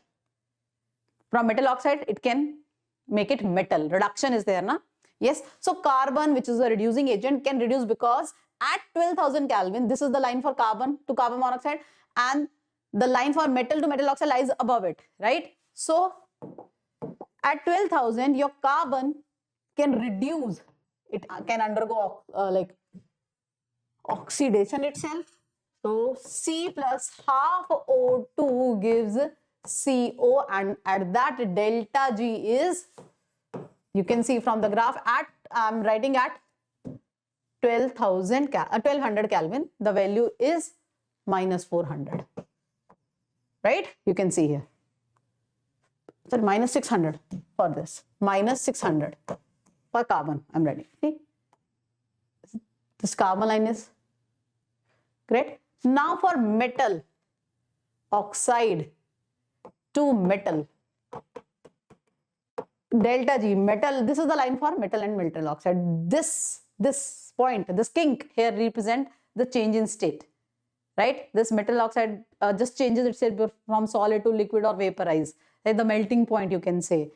Before that it was solid, and after this temperature there is a kink that represents there is a change of physical state, that means it becomes liquid. So MO to M at the value is minus 400, but because I'm writing MO to M, I will take it as plus 400, right? So for the entire process, adding the two, carbon will reduce your metal oxide to metal and itself become, and delta G here will be adding the two, I will get the delta G minus 200, right? So I have to figure out the correct equation. So C plus MO, here MO should be solid and there is the liquid, because at this temperature the change of physical state happens. So let's check out which equation should be correct. Okay, check out the states also. Metal oxide becomes metal and carbon becomes carbon monoxide. So C, solid, here it is liquid. So carbon can reduce metal oxide to metal because at 1200 Kelvin, the graph of metal oxide lies above the graph of carbon monoxide. That is the Ellingham diagram, right? Got it? So the answer indeed is C. So you should definitely have a good knowledge about Ellingham diagram, the thermodynamic aspect that is being used in metallurgy, the reduction of metal oxides to metal. So indeed important. So those who have the knowledge of Ellingham diagram, who have studied the Ellingham diagram, they must have marked the answer correctly as C. Now the next, consider the following reaction. A on ozonolysis give B and C. The two products are formed after ozonolysis. B, okay, iodine plus NH give positive iodoform test. That means B should have this group, at least we can assume that as of now, and also give positive silver mirror formation, that is tolerance agent test. That means it has to be aldehyde then. This has to be this. So this should be my B then. Now C, C will not give any iodoform test. So this, I can assume this group is missing, right? And after reduction of lithium aluminium hydroxide and zinc chloride, it gives turbidity within 5 minutes. That means whatever C is, after reduction it becomes 2 degree alcohol, because 2 degree alcohol gives turbidity after 5 minutes, right? It can give you a 2 degree alcohol, right? So what can be, and C should not have this particular group, because it is not giving any iodoform test. Let's check out what can be B and C. What are the options? Just have a look at the options. Okay, we should get CH3CHO. Okay, what are the options we have? Okay, from here I get CH3CHO. I get a ketone here, right? But I'll get the molecules that I'll get CH3CO, which give again iodoform test. If this is the molecule, then C should give iodoform test. Let's check out the next one. Okay, this is the next one. Ozone lysis. After ozone lysis, let me make the bond will break here, and I will get this as a one product, right? And another product that I will get here is C double bond O, CH2CH3. Of course, this will not give me iodoform test, right? So this can be ketone is there, and of course the alcohol will be formed, will give the Lucas reagent test, right? So I guess this should be my answer, right? So B should be the answer.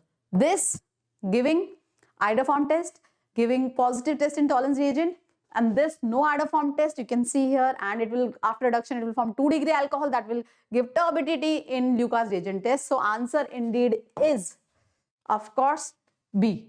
B is the correct answer, guys. So let's check B is the correct answer. Got it, guys? So important basic reactions, identification reactions are used here. So you can check these are the two products formed after ozonolysis. Okay. Okay. So you have CH3CO, COH and calcium oxide. So it will form a calcium oxide because calcium oxide is there. So it will have a with carboxylic acid, it will form calcium salt of carboxylic acid, which on heating, dry distillation will form ketone. This is very important reaction, the formation or the preparation of carbonyl compounds from the salts of carboxylic acid, right? So after this acetic acid reacts with calcium oxide, it will form calcium salt of this acid, and on heating, the molecule join and they lose like CO2, CaCO3 will be removed, and you get this ketone as the product. So your A will be ketone, the preparation of carbonyl compounds from the salts of carboxylic acid. This is A, right? Now with KOH on heating, KOH on heating. So what you will do? You will do aldol condensation, make the final product. I am sure by now, because aldol and kenis are most important, you all are pro making the products of aldol condensation, right, guys? So I hope you can make the product correctly. Aldol condensation, guys, aldol condensation. I hope you can do it correctly. Yes, two molecules, they just joined together. So let me see what can be the product.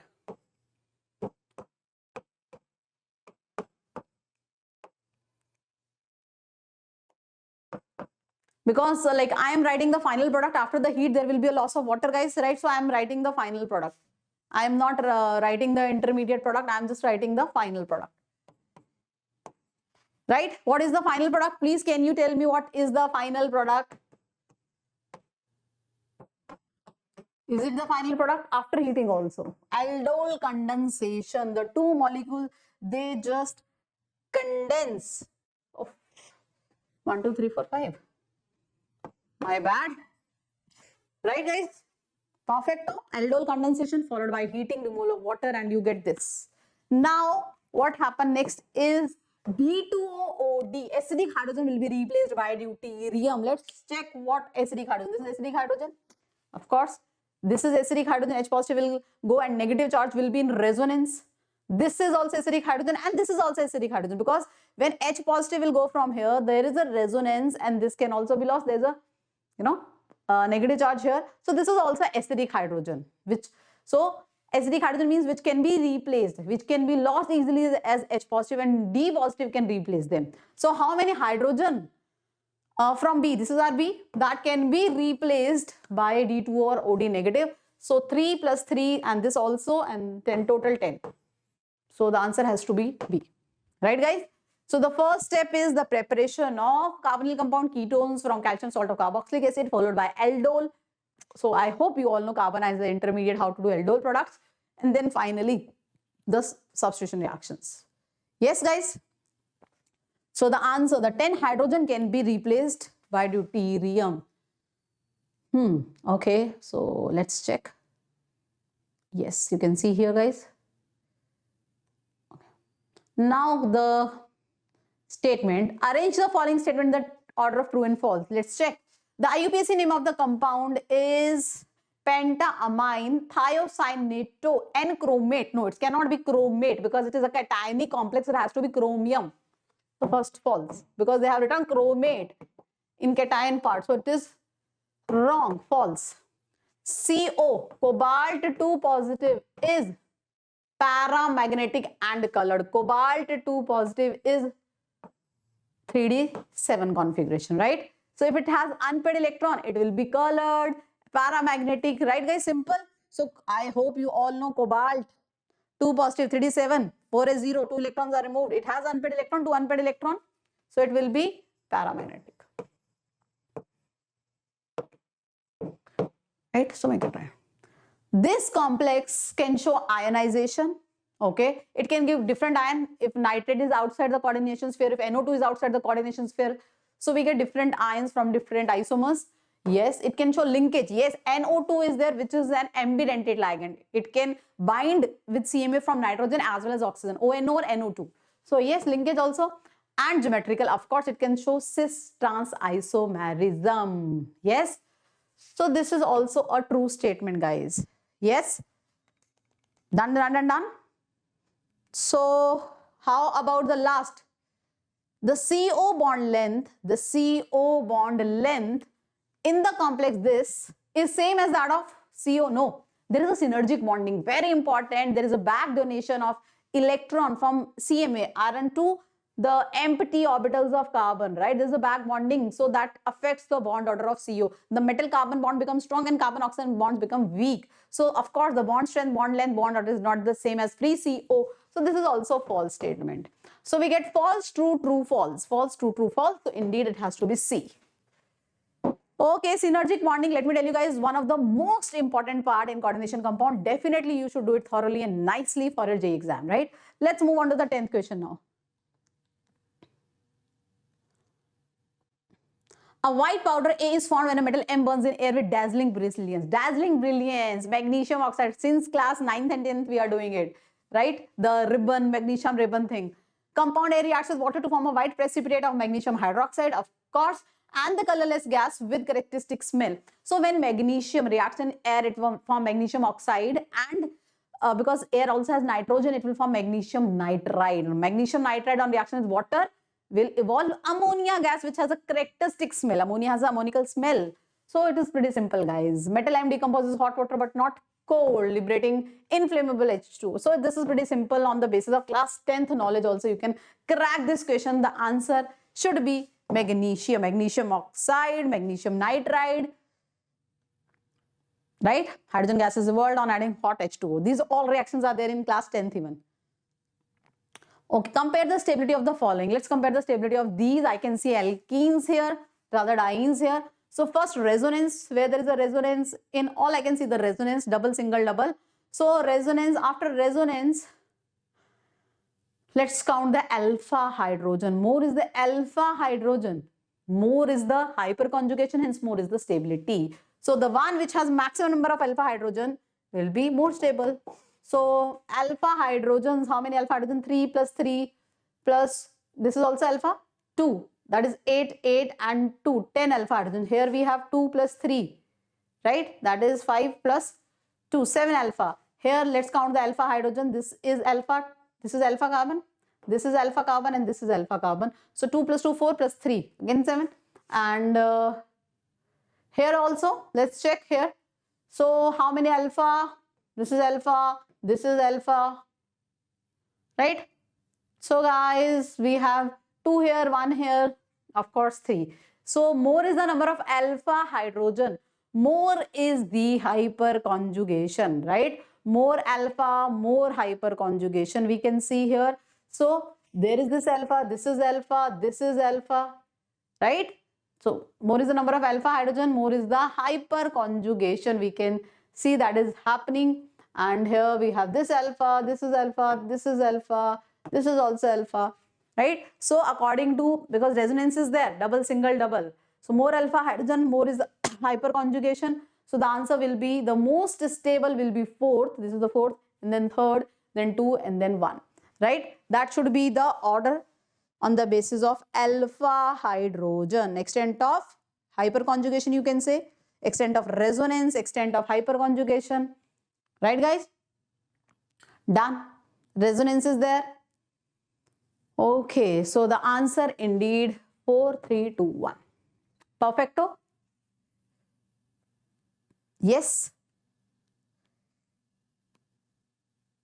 So here you can see these are, they are like doing the hyperconjugation, extended ring. Yes, here they are like the two effects you can say, the distribution or delocalization is kind of opposing if it is doing hyperconjugation here, right?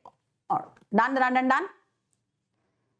So the answer is A for apple. Resonance, hyperconjugation, inductive effect. In these order we are supposed to check. Right guys? Let's move ahead now. Let's check the next question. What should be the next question? Question number 12.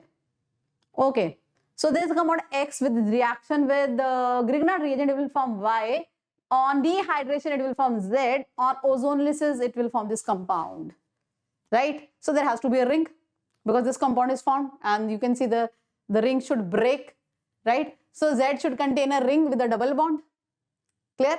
And of course the Y has to be alcohol, right? Alcohol, there has to be alcohol.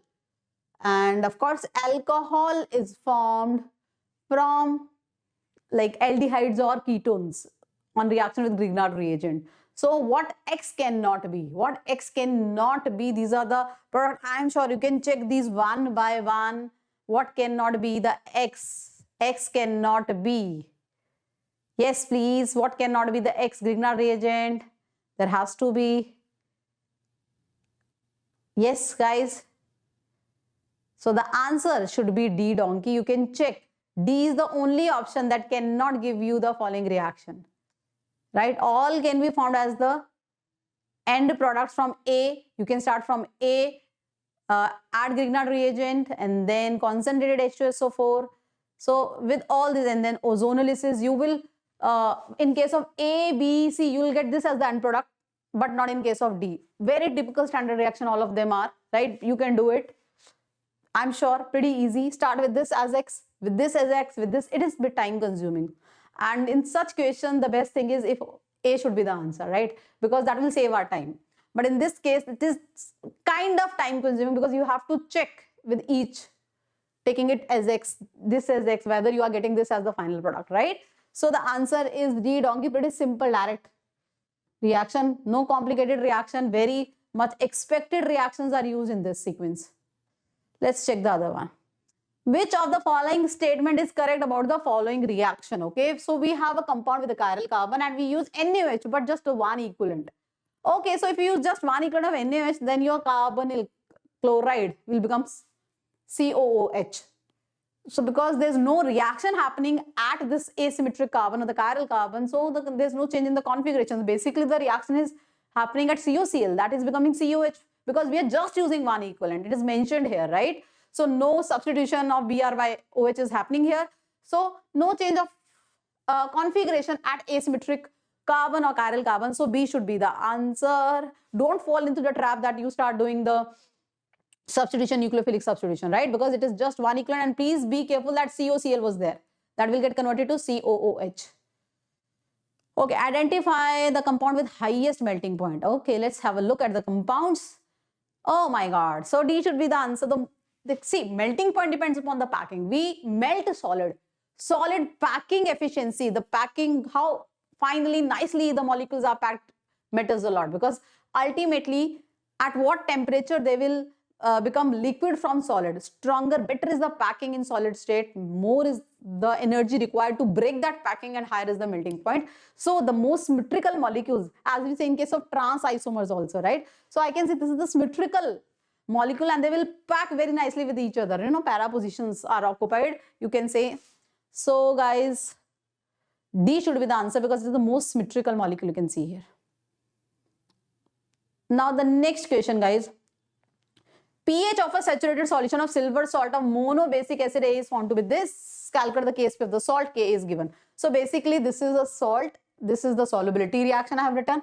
Now A negative will combine with H2, undergo hydrolysis to form this weak acid. You can see I just simultaneous equilibrium is happening, right? Suppose the solubility is S, it will be S. Now out of S moles of A negative, X will combine with water to form this weak acid HA. Right now you are supposed to calculate the Ksp of the salt. So I need to calculate the Ksp of the salt. What I need, let me write Ksp of this salt. Ksp is the concentration of Ag positive ion at equilibrium into the concentration of A negative ion at equilibrium. So the concentration of Ag positive ion is S, and this is S minus X, because A negative is some part of some molecules of A negative ion. Some ions are being hydrolyzed. They are reacting with water. This is what. And the pH is given to us. pH is 9. pH is 9, that means pOH is 5. 14 minus 9, 5. If pOH is 5, that means OH negative concentration. Now I know this is the concentration of OH negative ion. Right? So I got the concentration of OH negative ion. That means I got X. This is X, guys. Okay, finally I got X. Now I need S. Okay, now I need S. What else is given to me? So Ka of acid is given to me, right? Ka is given to me, and Kb. Okay, so let me write, just focus on the second reaction, right? Second reaction, A negative is accepting H positive. That means in second reaction, right? The hydrolysis reaction, of course. Yes, your A negative is acting as a base.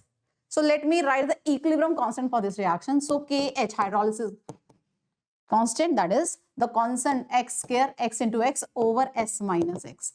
This is the hydrolysis constant, Kh, equilibrium constant for the hydrolysis of this. Now this Kh, can I call it Kb also? Yes, Kb, because in this reaction your A negative is acting as a base. It is accepting H. You can see here, guys, it is accepting H positive. Right? So I can call it Kb also. Yes. And you know, for conjugate acid base pair, Ha is acid, A negative is its conjugate base. This is acid and this is conjugate base. I hope you know Ka into Kb of conjugate acid base pair is equal to Kw. Ka into Kb, that is Kw 10 raised to power minus 14.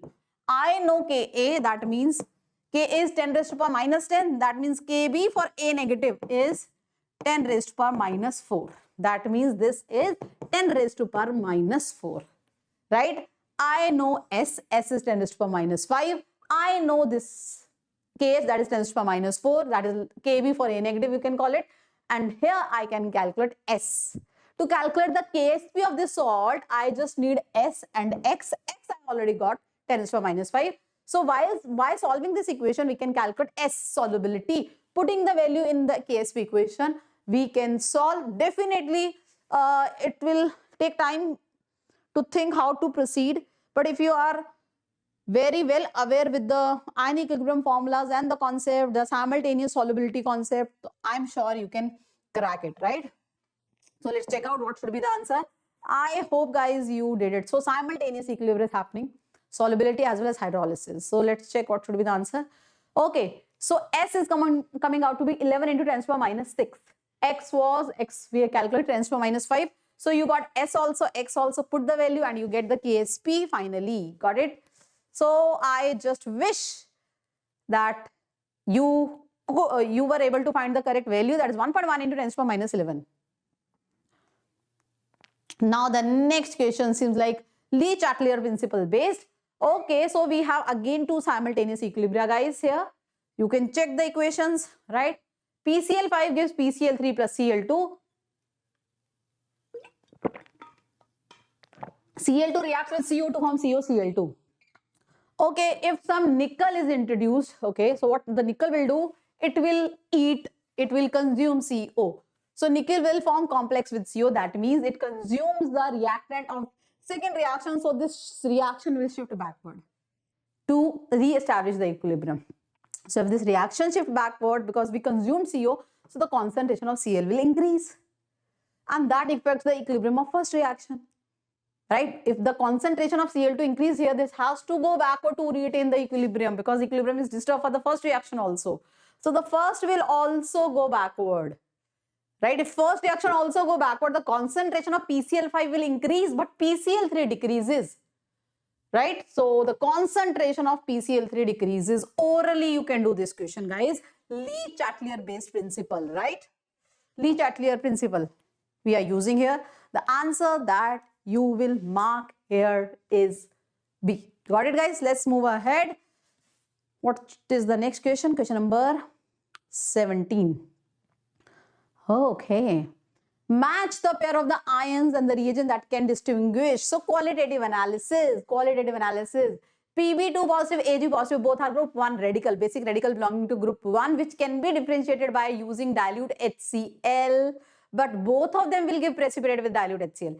Ag positive and Pb2 positive. The group reagent for group 1, because both these radicals are present in, they are both present in group 1. So the group reagent for group 1 is dilute HCl, guys, and both of them will make precipitate, right? Yes, but there is written hot here. AgCl will form precipitate in hot dilute, but PbCl2 precipitates are soluble in hot dilute HCl. So you can distinguish. The AgL precipitates, they are not soluble in hot. They just settle down as a solid, as a precipitate. But lead chloride is like soluble in hot dilute HCl. So of course, I can use this reagent to identify, distinguish between the two. Now, aluminium and ferric both belong to group 3 of basic radicals, right? And the group reagent, ammonium chloride, ammonium hydroxide, and both form precipitates. Aluminium hydroxide precipitates are white in color, and ferric hydroxide reddish brown, you can say, brownish red, you can say. So by making them hydroxides, we can distinguish because the color of both the precipitate is different. So dilute NaOH you can add, right? So you can add a dilute NaOH, and because there is excess of NaOH, right? So aluminium hydroxide will get dissolved because excess you are adding. When you add NaOH, both will become hydroxide. The precipitate color can easily make you distinguish. But if you add excess, aluminium hydroxide will get dissolved, but ferric hydroxide will not get dissolved. Okay, now copper and nickel. How we can distinguish between the two? Yes, copper ion and nickel ion both will react with acidic H2S. Both they will form sulfide. Now, which is group 2 of the basic radical that has lower values of K-space for sulfide? Because we are using acidic condition and passing H2S. That means the concentration of sulfide ion is less. So, out of copper and nickel, we have 2 ions, and those who have done qualitative analysis, they must be aware of. Yes, the one which has lower Ksp for sulfide will precipitate out. I hope you remember, copper is in group 2 of basic radicals and nickel is in group 4. Both will be precipitated as sulfide. But for copper, we use acidic H2S. For nickel, we use basic condition and use H2S, right? So we are using acidic condition. That means your copper, which belongs to group 2, it has lower Ksp for sulfide than nickel, will precipitate out.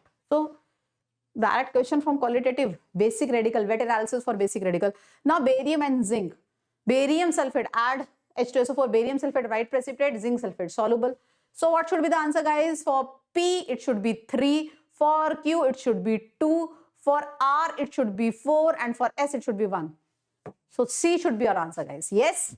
Qualitative analysis, basic radical, group wise analysis as we do wet analysis. So this question is based on the same. I hope those who have done qualitative, they could figure it out correctly. Okay. Now, which of the following complexes can show optical activity? That means we have to figure out which is not having any plane of symmetry or chiral carbon, right? So trans, oh, of course it will have a plane of symmetry, trans, so no optical activity.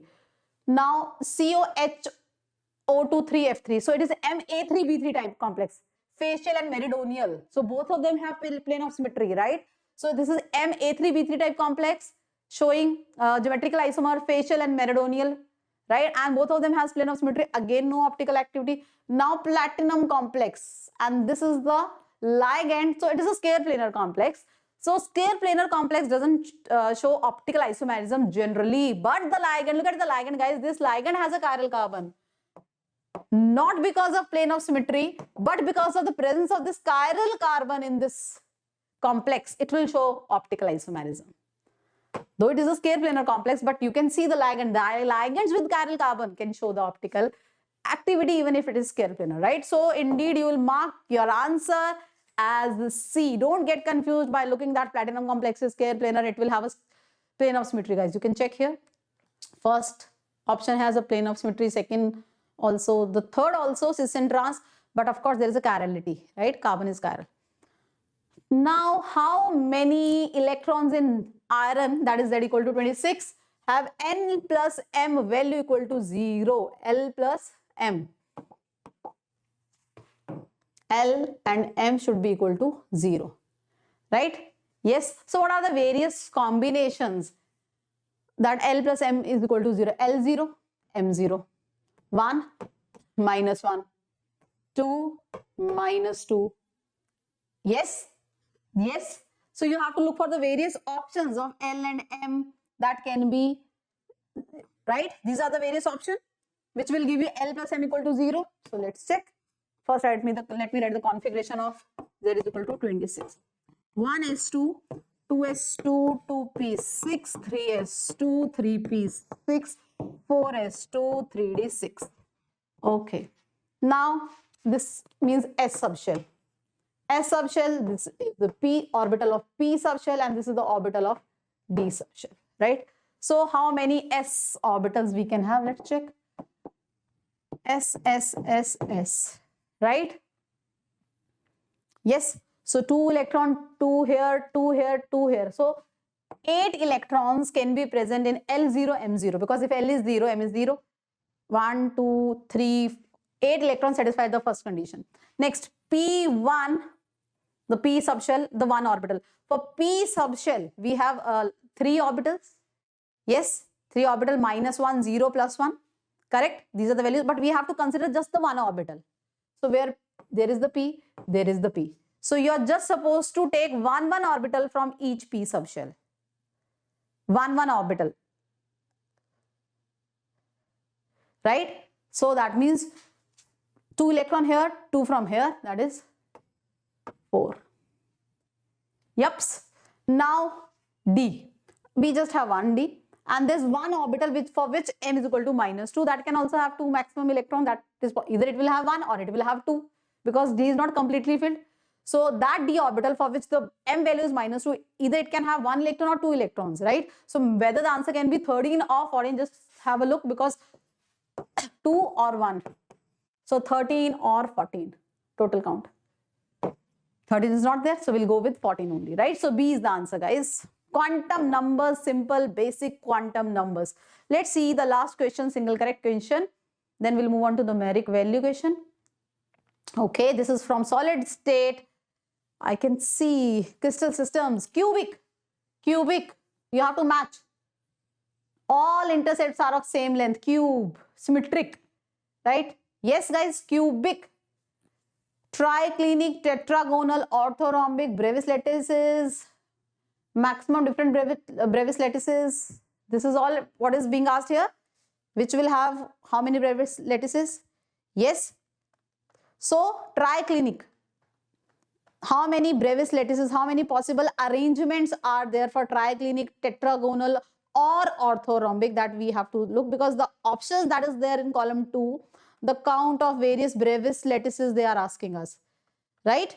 Yes. So triclinic just has one arrangement, that is primitive at the corners of the structure, right?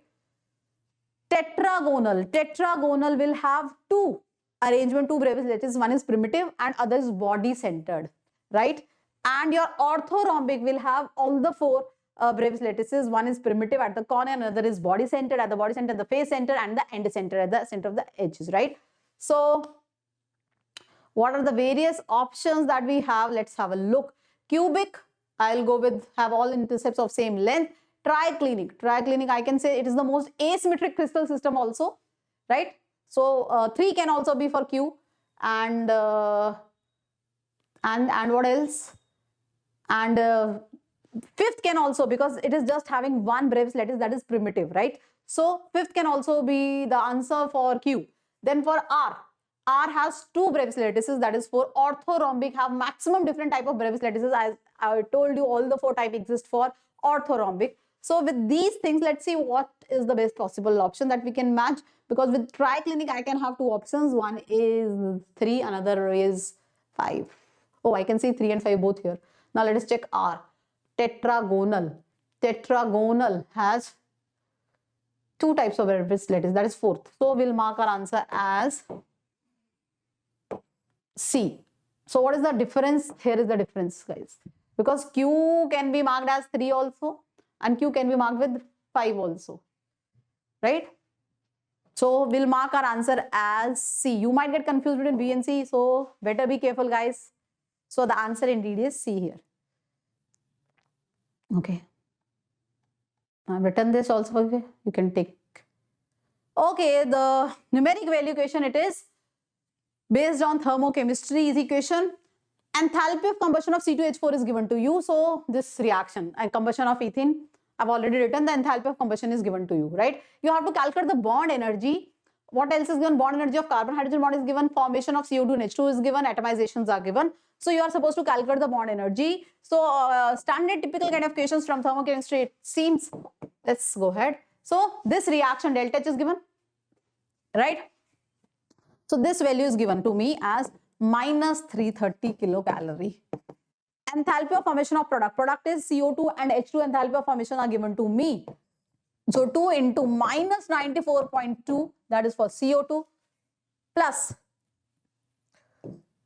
2 into minus 61. This is the enthalpy of formation of reactant product minus reactant. On reactant side we have O2. For O2 it is 0, and the enthalpy of formation of C2H4.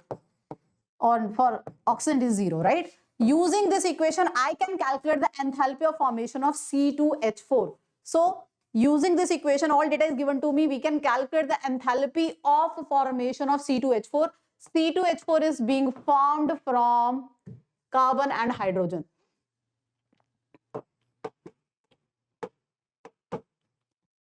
C2H4, right? This reaction is the enthalpy of formation of C2H4. 1 mole of CH2H4 is being formed from its elements in the standard state. So basically, this is the delta H of this reaction. So I know the delta H of this reaction, that is the enthalpy of formation of C2H4 from here, right? This I know. Now this is using the bond energy method. Bond energy of reactant minus the bond energy of product. So reactant I have, from reactant side I have 2 into carbon. So 2 into the atomization energy of carbon. 4 into the atomization energy of this, right? Minus the bond energies of product. Bond energy of product has 4 carbon hydrogen bond, which is given to me, 4 into this value, plus the bond energy of carbon, double bond carbon. So basically the bond energies in which of reactants minus the bond energy of product will use this, right? Everything is known to me here except the bond energy of C double bond C that we are supposed to calculate, that is being asked in this question, right guys? So let me again tell you in short. First, using this information about the combustion, you will calculate the enthalpy of formation of ethene, right? And use this enthalpy of formation of ethene to calculate the bond energy of C double bond C using the bond energy method, right? That bond energy of reactant minus bond energy of product, because we are given with the atomization of carbon, the atomization of hydrogen, you have to multiply by 4, guys, right? Just make sure, because that is enthalpy of atomization. 4 hydrogen, 2 carbon, and then carbon hydrogen bond is also given to us, so we can easily calculate C double bond. Just make sure that you are not committing any calculation mistake. Otherwise, everything is fine. So answer will come out to be 112 kilocalorie per mole. Just make sure you are not committing any calculation mistake. That is one thing that you have to be careful. Okay. In an experiment, 5 ml of AS2S3 was mixed with distilled water and 0.01 molar solution of an electrolyte AB, and total volume becomes 10 ml. It was observed that the solution containing more than 5 ml of AB coagulate within 5 minutes. Calculate the flocculation value of AB. Okay. So what is the flocculation value of an electrolyte? So how many millimoles of that electrolyte must be added to 1 liter solution of the sol to make it coagulate or like flocculation to happen, right? So basically you have to tell how much or how many millimoles of electrolyte AB should be added to 1 liter of the sol solution for coagulation to happen. That is how we define flocculation value, right? So let's see, as per the information given in the question, 5 ml of AB coagulate, right? And AB is 0.01 molar. That means moles of AB required for coagulation, moles. So molarity into volume, molarity is 0.01 and volume is 5 ml. So basically I am taking the volume in milliliters, so I am making it millimoles only. So how many millimoles? 0.05 millimoles, right, in the given volume. Yes. So 10 ml of the sol solution requires 0.05 millimoles of the electrolyte for coagulation. Done. Now 1 liter, it is defined for 1 liter. Flocculation value is defined for 1 liter solution of the sol. So that means 1000 ml. 1 liter means 1000 ml. So 0.05 upon 10 into 1000. So my answer will come out to be 5 millimoles. This is the flocculation value. So we'll mark our answer as 5 here, right? Yes, you should know the definition, pretty simple numerical. If you know the value, if you know the definition of flocculation value. What is flocculation value actually? How it is defined? Millimoles per liter, right? Okay. Millimoles of electrolyte added in 1 liter of the solution. So the answer will be 5, guys. How many of the following species do not exist? Let's check it out. Which cannot exist? Let's check one by one, guys. SF6, of course, sulfur can expand its octet. It can accommodate 6 fluorine because the size is small fluorine atoms. B, it cannot expand its octet. Boron cannot expand its octet. It is second period element, doesn't have any d orbital. SF4 can exist. Again, oxygen cannot expand its octet, guys, right? It cannot expand its valency. It cannot have more than 8 valence electron. Aluminium can expand its octet. Yes, Drago's rule, failure of hybridization. PHO doesn't exist because the energy required for hybridization is not being compensated by the energy released by the bond formation. Drago's rule here. PCl5, of course, again NCl5 nitrogen cannot expand its octet, right? It cannot have more than 8 electrons. SCl6, of course, cannot exist because SF6, because chlorine become bigger in size. So 6 chlorine around sulfur atom, it is very difficult to get accommodated, right? 6 chlorine atom. So how many cannot exist? 1, 2, 3, 4, 5. So 5 molecules out of all 5 species that cannot exist. So the answer that you will mark here is 5, guys. Right? Okay, let's check out the next question that we have. So 5 is the answer, guys. Okay. So you have this ketone, acetone on reaction with iodoform, the reagents of iodoform. Okay, iodoform will be there. CHI3. Okay, silver, then the silver salt, acetylene will be found. I hope you did this reaction in the preparation of alkynes, hydrocarbon. HDSO4, carbonyl compound will be formed, right? Addition reaction, Markovnikov rule. OH will be added on the same carbon, loss of H2O, addition of H2O basically. This is formed, right? And then excess of O. Now it seems interesting. So finally our C is this. So CH3. Now this is in excess of this, right? What will be the product? So basically you can see you have used NaOH, aldol can happen. This will form carbon and it is having alpha hydrogens. So this will form your carbon ion, right? Yes, and it will attack on here. All the hydrogens, they will attack because you are using HCHO in excess. So here the HCHO is in excess, guys. Please see aldol, a beautiful reaction. Aldol condensation is happening here, right? Excess. So let me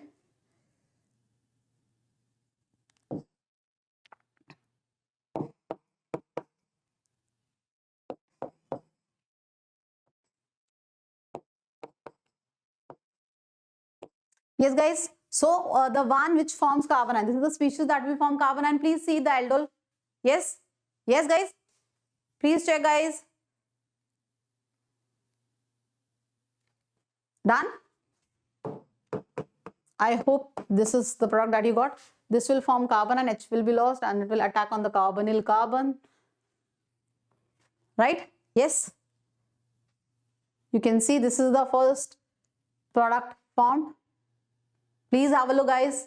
And HCHO is in excess. Again HCHO. Now what will happen? Again HCHO. You can say another hydrogen will be replaced by CH2OH. Excess third carbon or hydrogen, sorry. So again HCHO. Again aldol. Right? Again the aldol is happening, guys. So this is CH O, CH, CH2OH, and then C. Okay.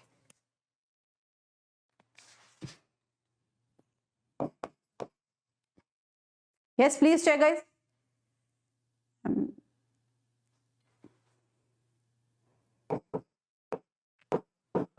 Now further, this H also will be replaced by CH2OH, right? So because HCH is in excess, multiple time aldol is happening. So guys, here also CH2OH, CH2OH, this H finally will also be replaced again aldol because HC, right? Now we have this. Again we have the basic medium, NaOH is there. Now Canisaro type reaction will happen and then CHO will also becomes CH2OH. So 3 times aldol and then you can do Canisaro, right? Canisaro type reaction because still the medium is basic. So this CHO will get converted to CH2OH, right? After the last step. So the question is how many alcoholic OH groups are present in the final compound? 1, 2, 3 and after Canisaro this will also become CH2OH. So answer will be 4. I don't think how many of you got it right, but if you get it right, brilliant, guys. Really amazing if you did it rightly. But it is a good question. I recommend each one of you to know how this reaction happens. Do it yourself. Take CH3CHO and excess of CHO. First make the aldol condensation, right? And then the last step is Canisaro here. But this is a beautiful reaction, beautiful question, I will say. And kudos to all those who did it right. So the answer is that you'll mention here is has to be 4. Right? So this should be the final product, guys. You can see the D, the final product with 4 OH. Now, calculate the total number of isomers of this complex. Okay, total isomers of this complex, square planar complex. So, and without any chiral carbon in the ligand, so optical isomerism is out of the picture. So, we are left with structural isomerism and the geometrical isomerism. So, structural isomerism, what it can be? So, let's try out the various permutation combination. PT, ammonia, SCN2, both are this because it is ambidentate ligand, right? PT, NH3 whole twice, one is SCN, yes, one is SCN. Ambidentate ligand it is, guys. It is ambidentate ligand, yes. What is the another ligand? What is the another ligand? NCS, so bonding form N or S. Please see, both are isomer, the same formula. NCS and HCN. Thiocyanato N, thiocyanato S. Yes, another PT, because it is an ambident ligand. Other is both are this, right? These are the various permutation combination, different isomers, because ambident ligand is there, so they can show linkage isomerism. Okay, so this can show cis and trans, square planar complex, cis trans. This can also show cis and trans, geometrical isomer, and this can also show cis and trans. So linkage isomers, various linkage isomers are there, right? And geometrical isomers, square planar complexes, cis and trans. No optical isomerism because square planar plane of symmetry is there. So the total isomer, other isomer it can show? No other isomer. Structural and geometrical, just check if it can show any other isomerism. Yes, ionization or anything else. So linkage, on the basis of linkage isomerism, I make these three possible combinations, and then arrangements, each will have cis and trans isomer. So the total count of different arrangement or the isomers that can exist is 6, right? So you will mark your answer here as 6, guys. So that's the last question. I hope you did well in the paper. There are some questions, especially from physical chemistry, which are bit time consuming. They are like bit lengthy to solve, but not in all the calculations are not difficult, but definitely you might have taken some time to think how to go about that question.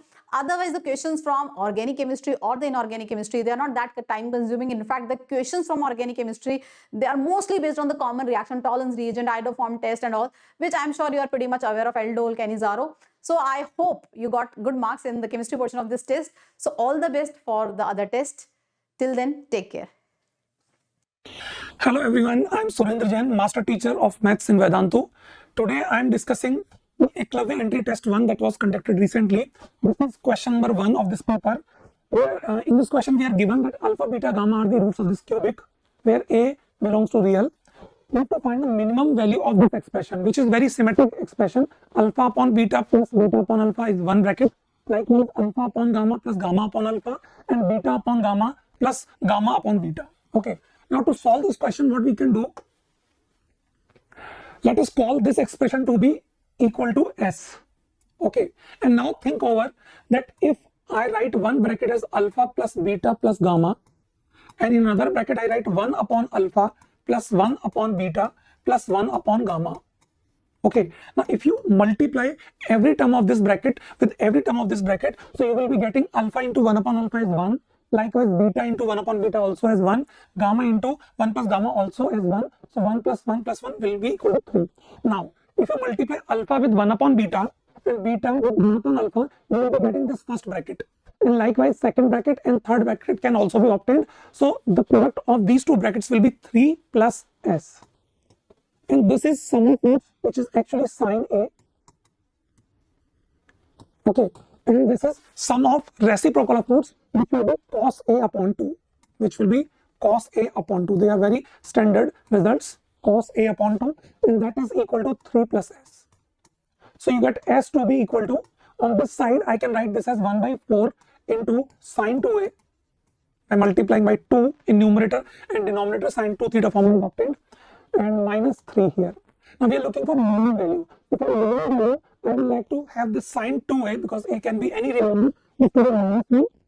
Okay, and this will be minus 1 by 4. So S minimum will be minus 1 by 4 minus 3. That is minus, I think, 13 by 4. So yeah, minus 13 by 4. So answer for this question should be B. Okay, moving to the next question. Yeah, B is the answer. Coming to the question number 2, here we are given that area enclosed by y is equal to gx, x-axis, x is equal to 5, x is equal to 15, where gx is the inverse function of fx is equal to x cube plus 3x plus 1, and this area is equal to a, then we have to find the value of a. Okay, now this question you can do in two ways. One is the property, okay, because we are given gx and fx are inverse of each other. Okay, and also you can see that here f of 1, yeah, you can see f of 1 here is 5, which means g of 5 will be equal to 1 because they are inverse of each other. Likewise, this x is equal to 15. Okay, I think for 15, if I put x is equal to 2 here in f of x, this will be 8 plus 6 plus 1 is 15, which means g of 15 will be equal to 2. Okay, this fx function is strictly increasing. You can check by differentiation. Hence, gx will also be strictly increasing. In fact, for inverse to exist, it should be either increasing or decreasing. Okay, now if we are looking for the area of this gx between x is equal to 5 to 15, so we are looking for the integration 5 to 15 gx dx. Okay, and because gx is throughout positive, because at 5 it is 1, at 15 it is 2, and it will be strictly increasing, so it will be always positive. So this integration without any mod or any use of anything that makes it positive, it will directly give you the area. Now, what property I am talking about here is, if fx and gx are inverse of each other, then what we can say, gx, g5 is 1, so if you put 1 here, and g of 15 is 2, so if you put 2 here, then this integration fx dx 1 to 2 and 5 to 15 gx dx, this sum is actually equal to 15 into 2, 30, minus 5 into 1, that is 5, so that will be total equal to 25. Now, because we know fx, so we can put fx here and we can find this integration, and this will give you this required area here. Okay, fx is x cube, so I will write integration directly, that is 1 by 4 x raised to the power 4 plus 3 by 2 x square plus x, and this integration is from 1 to 2 is equal to 25. Okay, so if we calculate it, we will be able to get this value of a. So a plus, if I put 2 and 1 here, so 16 minus 1, 15 by 4 it will be. I am putting upper and lower limit both for x power 4, so 15 by 4. For x square it will be 4 minus 1, 3, 3 into 3, 9 by 2, and here it will be 1, and this is equal to 25. Now, if you add this thing, I think taking 4 as LCM, so 18 plus 15, 18 plus 15 is I think 33. Yeah, 33. 33 plus 4 is 37 by 4. So here we will be getting a equal to 25 minus 37 by 4. So 100 minus 37 is 63 upon 4. Yeah, there is one option that is matching. 63 upon 4 will be the answer. Okay, so I have used the property. I'll tell you which property I'm talking about once again. That if fx and gx are inverse of each other, okay, and f of a is equal to c, f of b is equal to d, okay, that means g of c will become equal to a and g of d will become equal to b. Okay, then the property says that if we integrate function f, it will be from a to b fx, let me just check, yeah, a to b fx dx plus c to d gx dx, it is equal to bd minus ac, bd minus ac. So that is the property which I have used here. Suppose you don't want to use this property, then what you have to do, let us see for the answer. Yeah, answer is C only. So you please check. The graph of fx can be made, because we know it is increasing function. At 0 it will be 1. Okay, and this will be going like this. Okay, at 0 the value is 1. At 1 the value is I think 4. At 1 the value is 5, and at 2 the value is 15. Okay, now if we are looking the area of gx with x-axis, we can think of that we have reflected the graph of gx about y is equal to x line. So this graph of gx will be now graph of fx, and we are looking for the area of maybe somewhere 5 will be here and 15 will be here.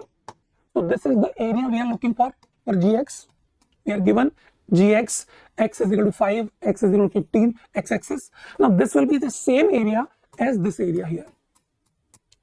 Okay, now because we know the expression for fx and it is not possible to find expression for gx, so we will be in this area. This area will be obtained by this area. Okay, let me use different color here. Yeah, we can find this area by integrating fx from 1 to 2. Okay, in this complete rectangle we know the area.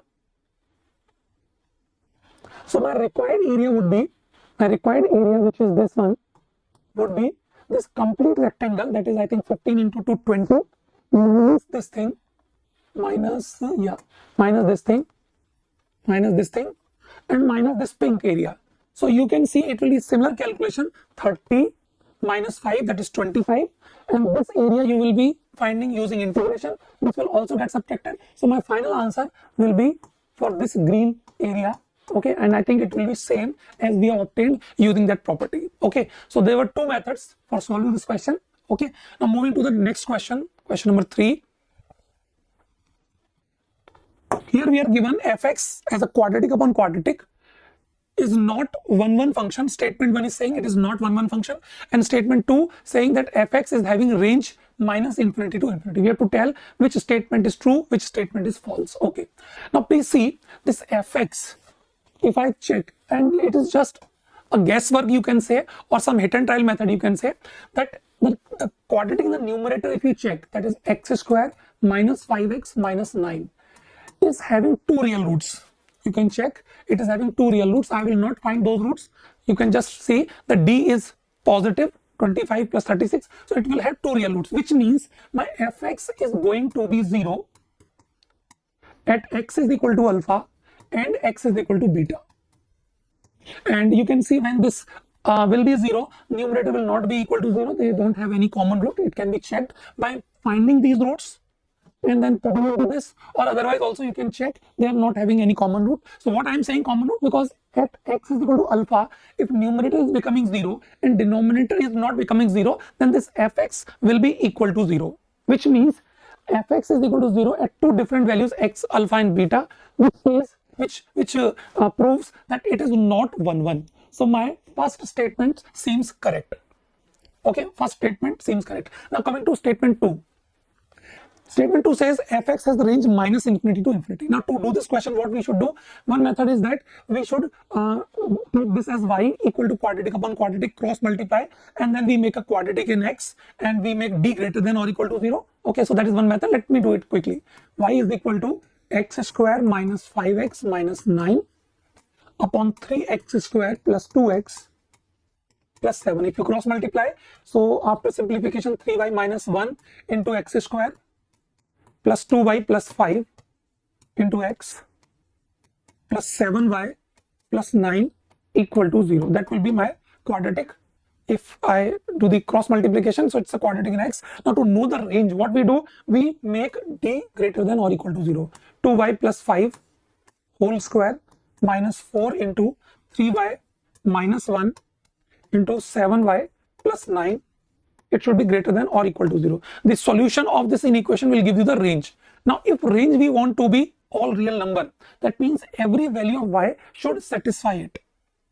Okay, which means the quadratic which we will be obtaining in terms of y should be kind of upward parabola with d negative. Why I am saying so? Means this can be positive for every value of y only if it is a upward parabola. You can see it's a quadratic in y with having no real roots. But you can check here that coefficient of y here is 4 here, and you can check it is 4 into 3 into 7, that is 84, I think. Yeah, 84. So the coefficient of y is coming out to be negative.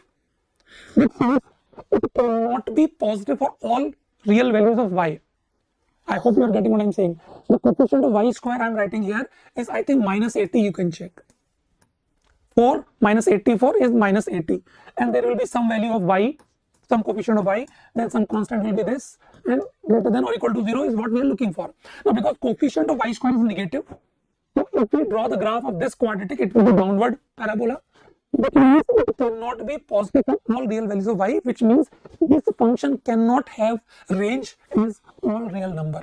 This statement 2 is false, statement 1 is true. So answer for this question will be B. For this statement 2, I will tell you one more method. Please see. Here you can check this quadratic in the denominator is having d negative. Is having d negative 4 minus 4 into 3, 12 into 7. I think minus 80 is the d. So you can see its d is negative, which means the quadratic in the denominator can never become equal to 0. Whereas quadratic in the numerator will be sometimes 0 also, sometimes negative also, and it will be tending towards infinity. I'm talking about quadratic in the numerator tending towards infinity on both ends, x tending to infinity, x tending to minus infinity. Now please see, if we want this value to go to infinity. Okay, this is only possible when your denominator quantity is becoming 0 at certain point, and there the limit of function tends to infinity. If it is not becoming 0 at any x, you can see this can never become infinite. When this will become infinite, numerator, when x tending to infinity, this will also tend to infinity. You can see the function value will tend to 1 upon 3. It will come only from the leading coefficient of x square. Okay, so what I'm saying, that if you draw the graph of this fx, it will be something like that. It will be becoming, negative between alpha and beta. Okay, like this.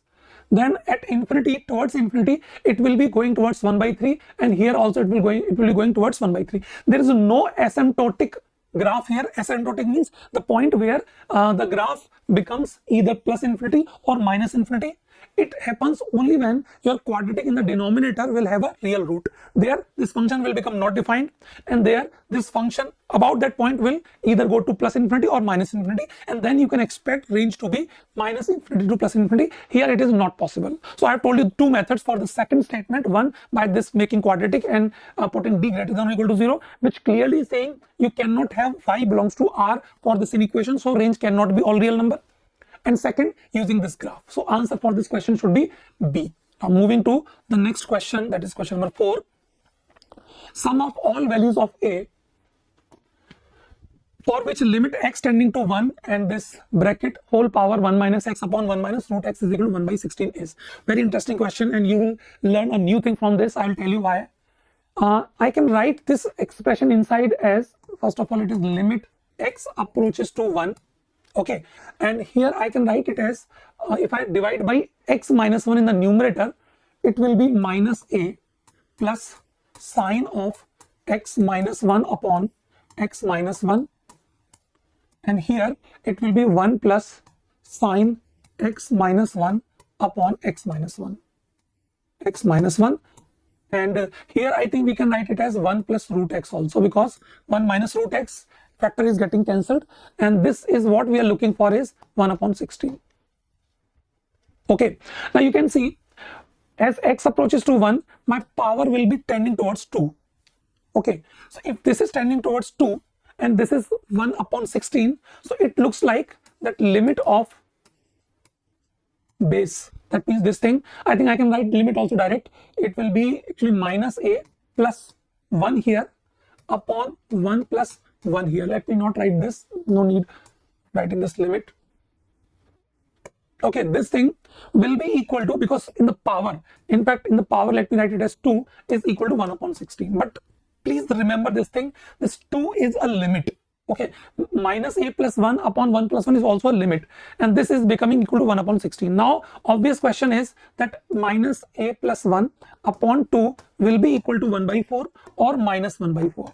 I think there are two possibilities, either 1 by 4 or minus 1 by 4. Now please listen carefully. See, this limit here is tending towards 2. Tending towards 2 means it will be something like 1.9999 or 2.00001. Okay, now if this power is not perfect 2, it is like this or like this, having base to be negative. Okay, and this kind of power, which can be sometimes rational, sometimes irrational also, will not give you value for all, values tending towards 2 if this is negative. Why I am saying so? Please listen carefully, that if it is minus 1 by 4, then a number like 19 upon 10 is not defined, isn't it? Because if you raise the power 19 here, it will be negative, and then raising power of 1 upon 10 is like taking square root, something like square root or maybe 10th root. Okay, that is similar to taking square root, which becomes not defined if base is negative. Okay, so this is also, almost 1.9 or 2, you can say. Okay, so if this number is tending towards 2, you will be encountering numbers like this also. Then your x approaches to 1, and at such numbers like 19 upon 10 or maybe 201 upon 100, this thing will become not defined if your base is negative. So here, although it looks like that this is tending towards 2, but I will only take this value to be 1 by 4. It cannot be minus 1 by 4. Please understand this thing. Okay, because with minus 1 by 4, it will give you value 1 by 16 at many points, but it will be not defined at infinitely many points also. And then if it is not defined at some times, it is defined at some times, you cannot call this limit to be equal to 1 upon 16. That's the basic definition of limit. So here this minus a plus 1 upon 2 will be equal to 1 upon 4 only. This will be discarded. So here we will be getting minus a plus 1 to be equal to 1 upon 2. So we are getting only one value of a is equal to, I think, 1 by 2.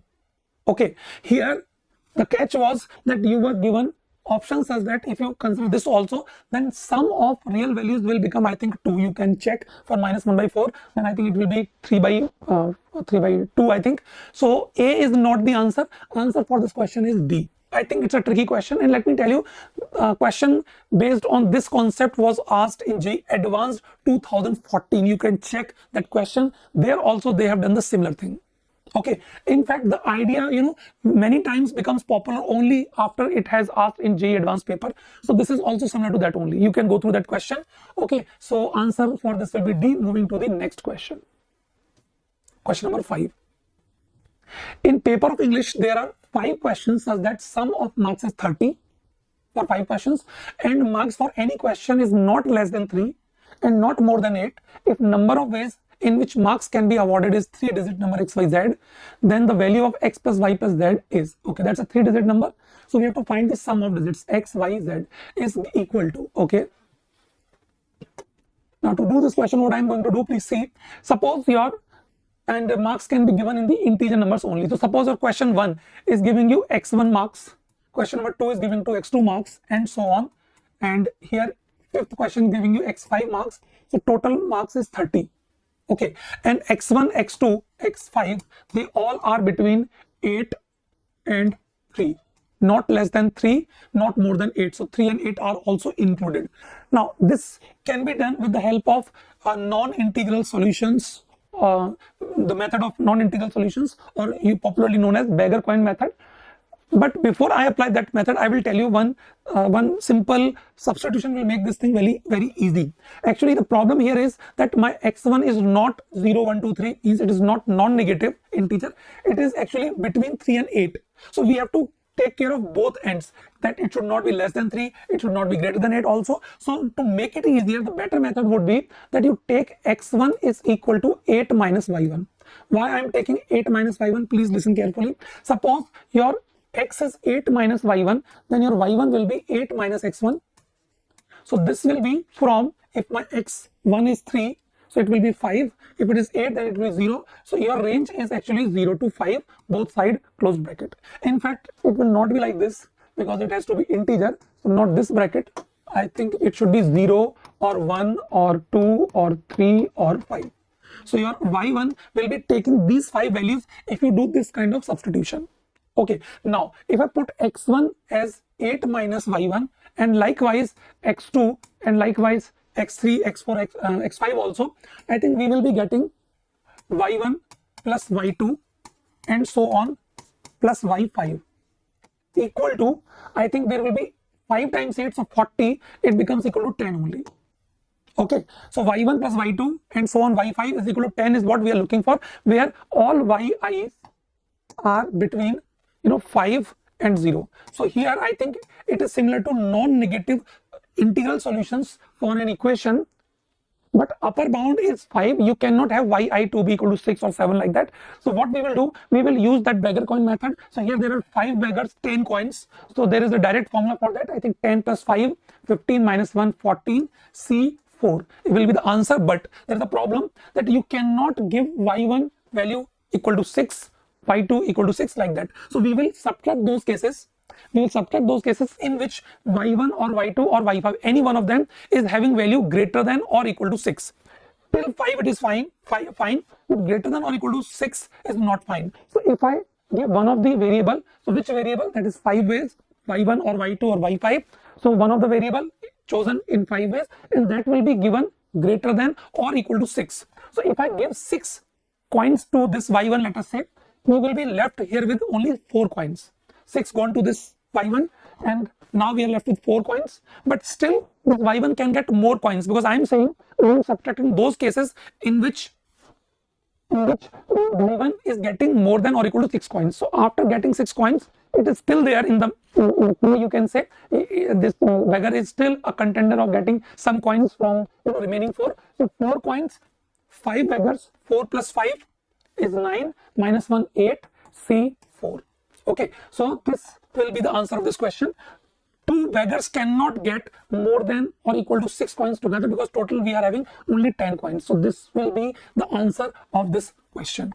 Okay, here also you could have done this kind of approach, but the problem here is you have to take care of both ends. You have to keep x2 greater than or equal to 3 also and less than or equal to 8 also, and because this is 30, so you will be encountering all sort of cases when 2 numbers x1 x2 can get maybe 9 9, isn't it? In fact, 3 questions could have also got 9 9 if you apply beggar coin in this equation. So by writing x1 as 8 minus y1 and having this 10 instead of 30, it makes calculation much easier. Okay, now we have to find the value of 14C4. What is the value of 14C4? I think it is 14 into 13 into 11 into 10. Okay, upon 4 factorial, that is 24, minus 5 into 8C4 means 8 into 7 into 6 into 5 upon again 4 factorial, that is 24. So here you can check this 24 factorial, sorry 24 actually, 4 factorial 24. Have I done something wrong? 40, yeah, I think it was 12 also here, and yeah, here it will be 9 only.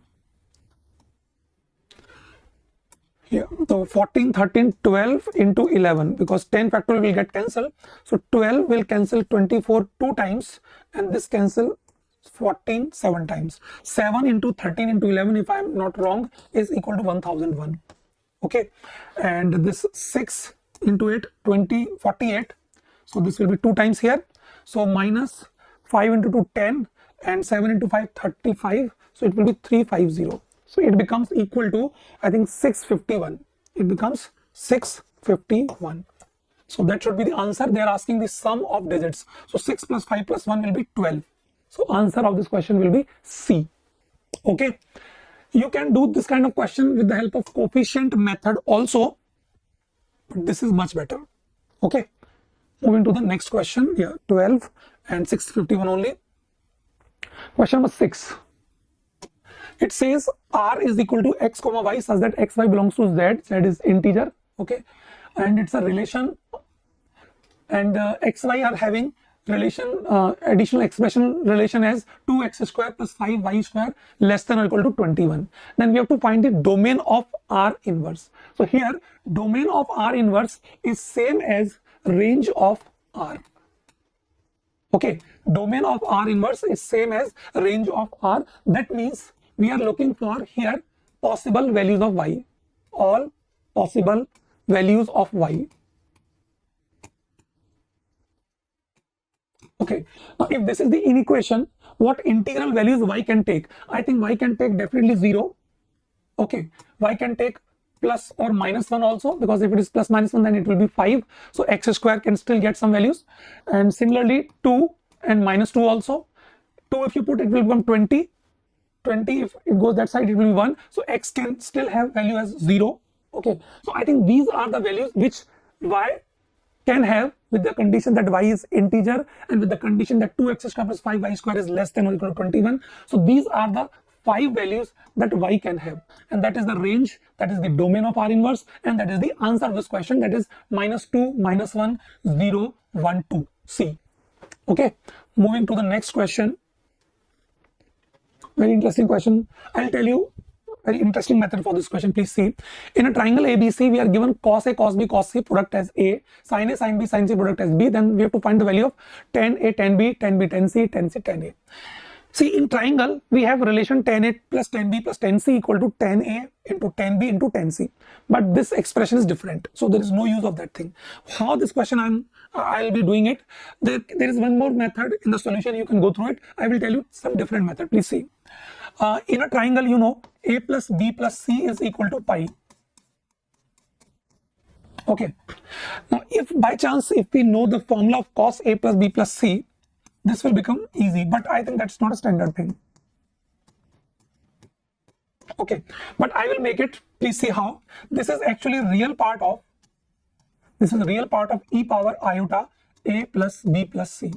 Okay, which is actually real part of e power iota a into e power iota b into e power iota c, which means it is the real part of cos a plus iota sin a into cos b plus iota sin b, and similarly cos c plus iota sin c.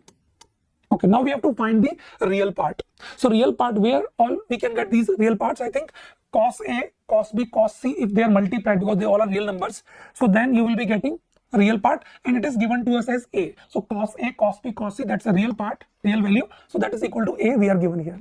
And then where we can get the real part, when 2 times iota sin are multiplied together, and then they are multiplied with cos of the third bracket, but there will be minus sign, so you will be having minus of sin a sin b into cos c. Likewise, 2 more term, sin a sin c cos b minus sin b sin c into cos a. Okay, and this cos a plus b plus c in a triangle will be equal to -1, because cos pi is -1. Okay, now please see here a minus.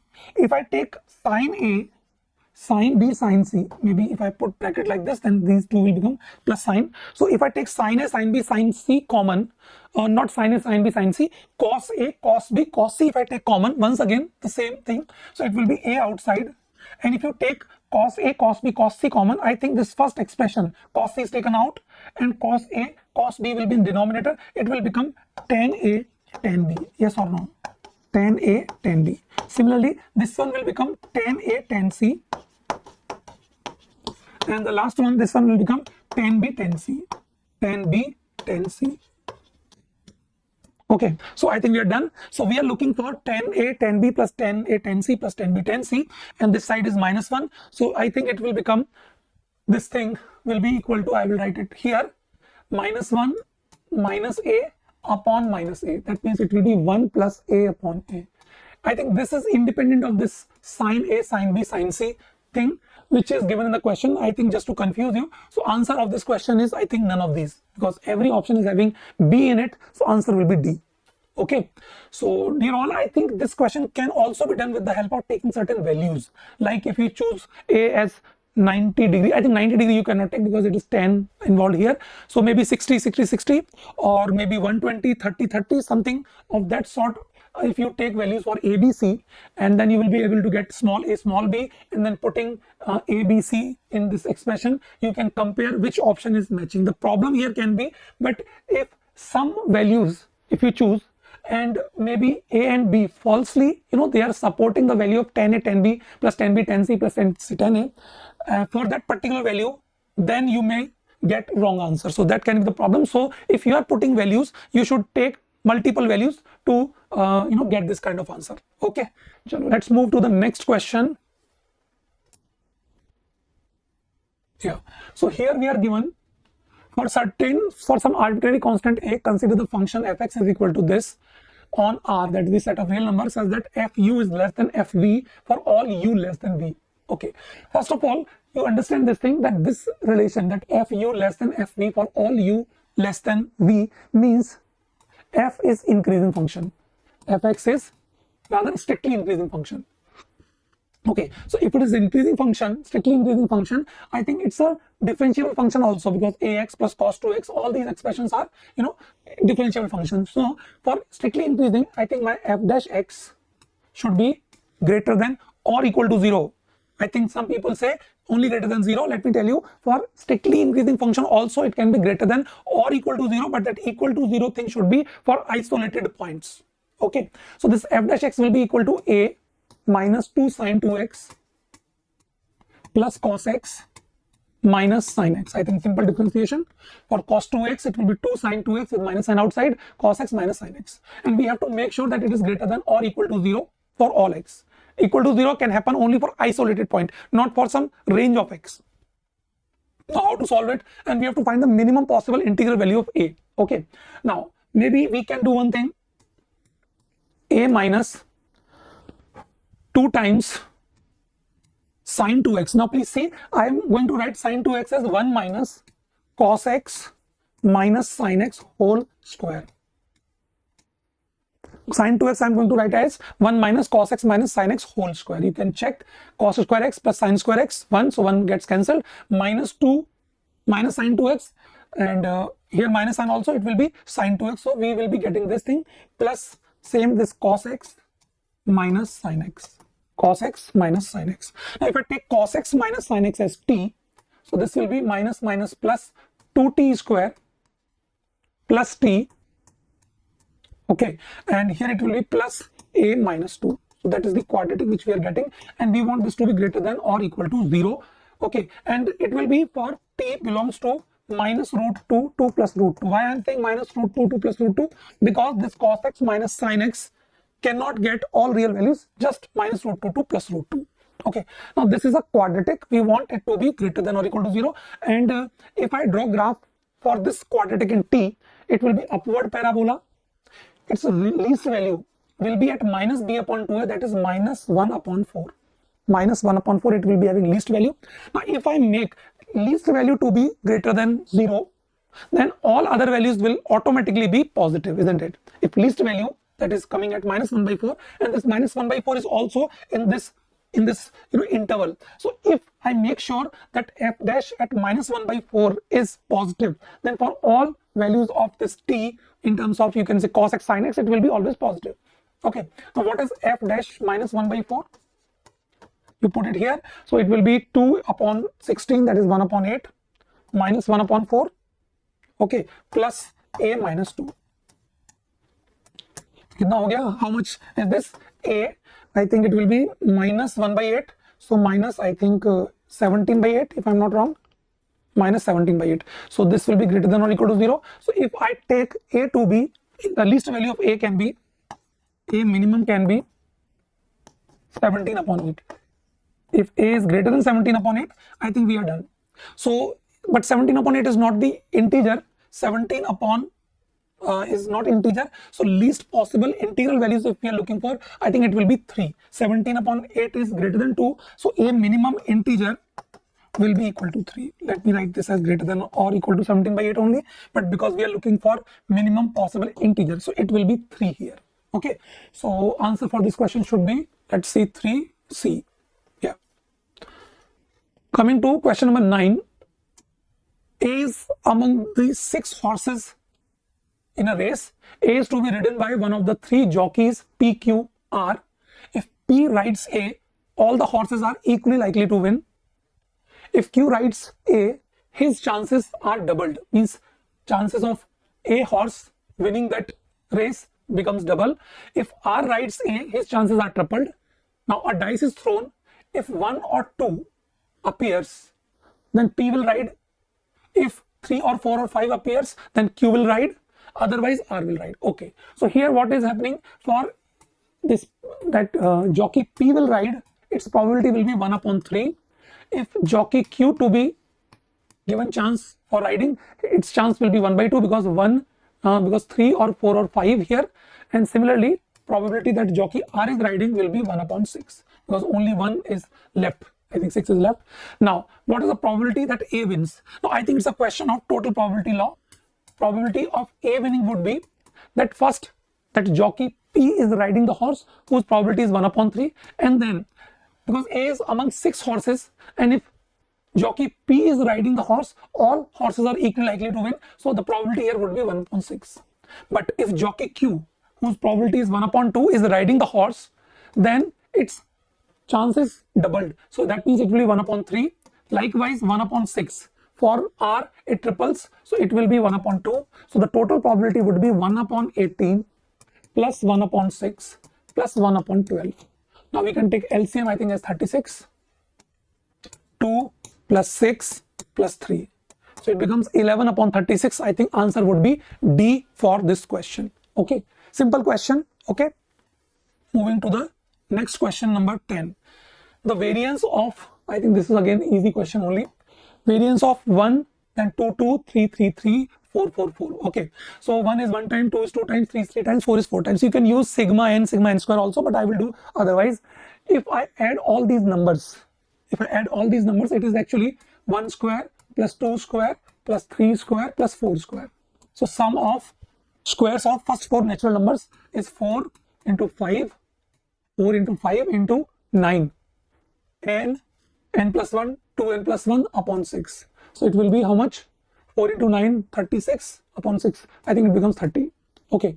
So the sum of all these numbers will be 30. So their mean value x bar, and these numbers are 1, 2, 3, 4, 5, 6, 7, 8, 9, 10. So 30 upon 10, that is 3. Now I will use a property, although you can do directly also from here. I think we can do here also directly. Let us do directly here, because the variance is what? Variance is average of squares. Average of squares. Okay, for average of squares, yeah, wait. I have to do the square and then I have to add. In that case, what will happen? 1 square plus 2 square, 2 square, 2 times. If we are adding their squares, so 2 square plus 2 square 2 times. Then 3 square, 3 square, 3 square 3 times. Likewise, 4 square, 4 square, 4 square and 4 square 4 times. Please understand, this was their sum directly. Why 2 square? Because 2 added 2 times, 2 into 2. 3 added 3 times, so 3 into 3. So that's why this was 1 square plus 2 square plus 3 square plus 4 square to get the mean. X bar is S3. But if you want to add their squares, then I think 2 square plus 2 square. Okay, that will be 2 cube actually. So it is actually 1 cube. I can write 1 square as 1 cube also. Then 2 cube plus 3 cube plus 4 cube, you can check. And this is actually 4 into 4 plus 1, that is n into n plus 1 upon 2 whole square. Sum of first n natural numbers whole square. That's it. So it becomes equal to 4 into 5, 20 upon 2, 10. So I think it becomes 100. Yeah, 100. So what is the variance? So variance here is, variance here would be that you can, yeah, let me do it here.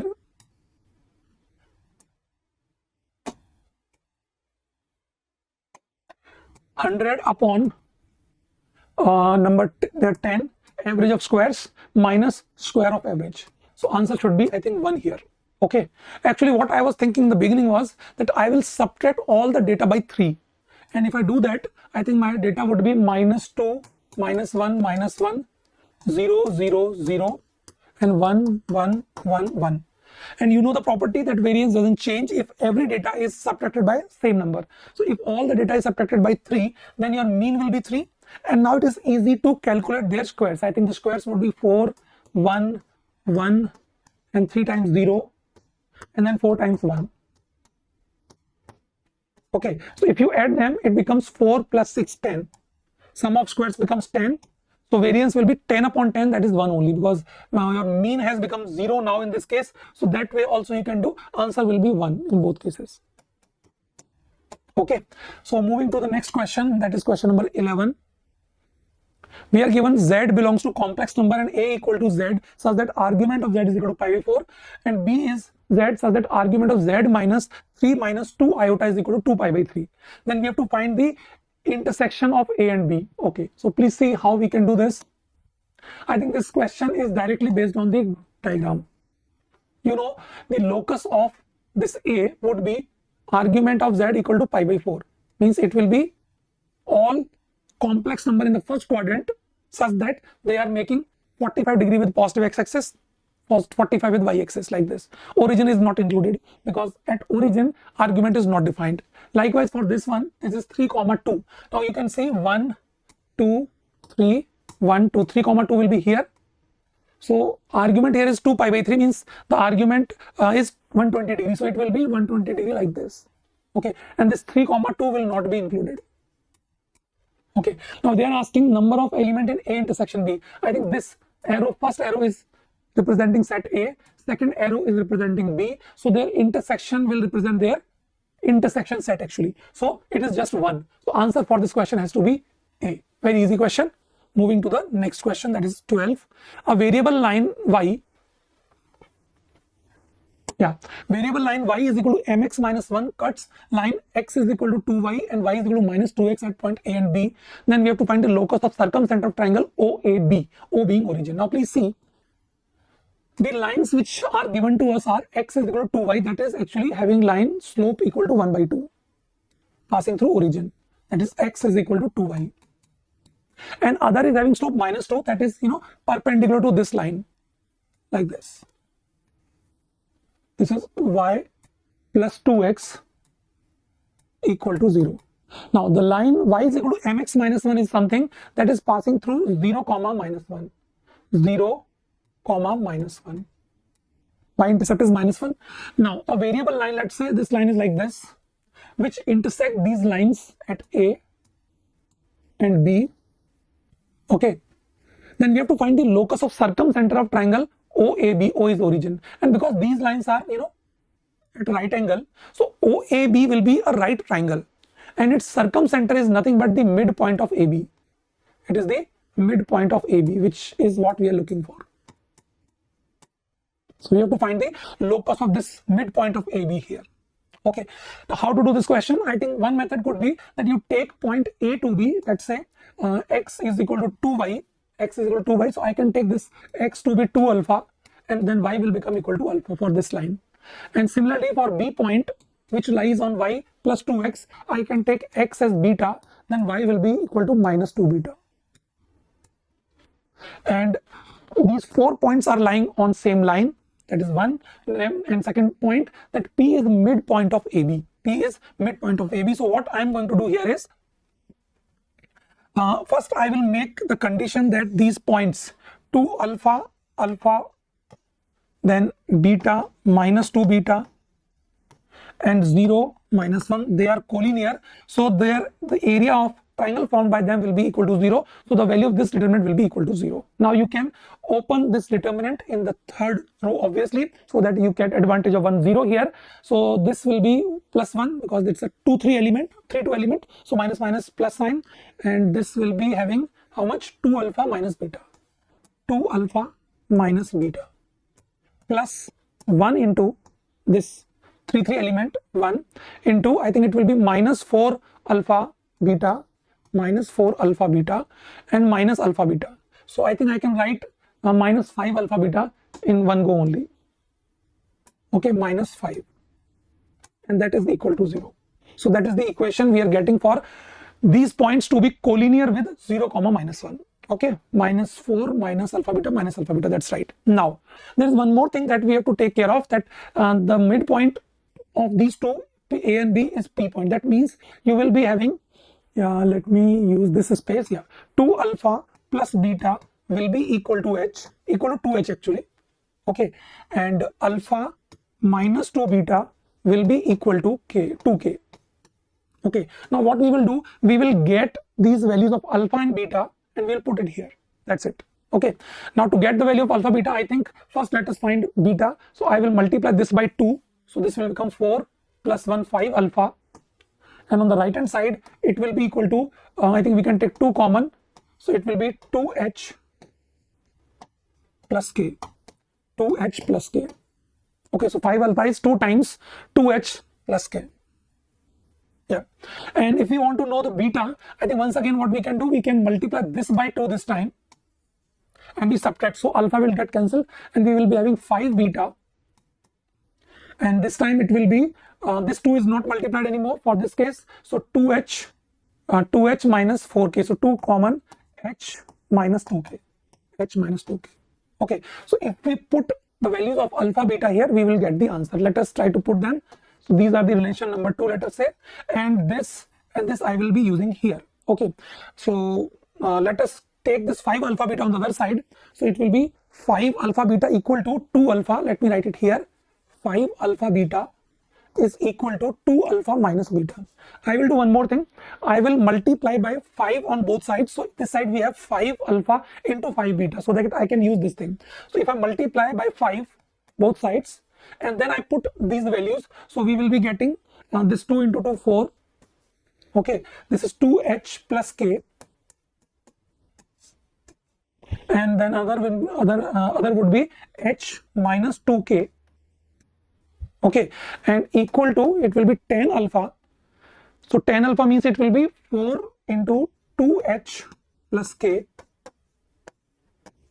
Okay, and minus 5 beta, so minus 2 times h minus 2k.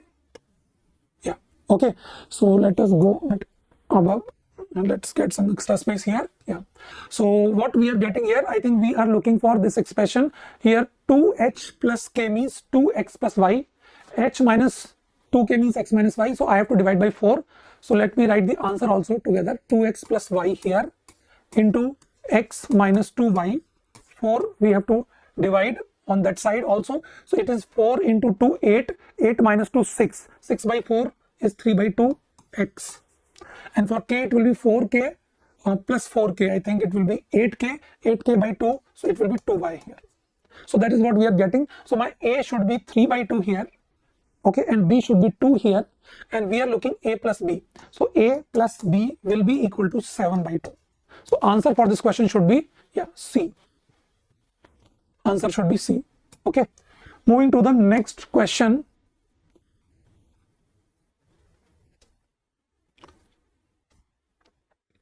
This indefinite integration, I think very easy question. Please see. In this kind of question, when we are given 3-term expression in denominator and 2-term expression in the numerator, our objective, our motivation should be that we try to get this numerator as derivative of denominator. But directly if you see, it is not.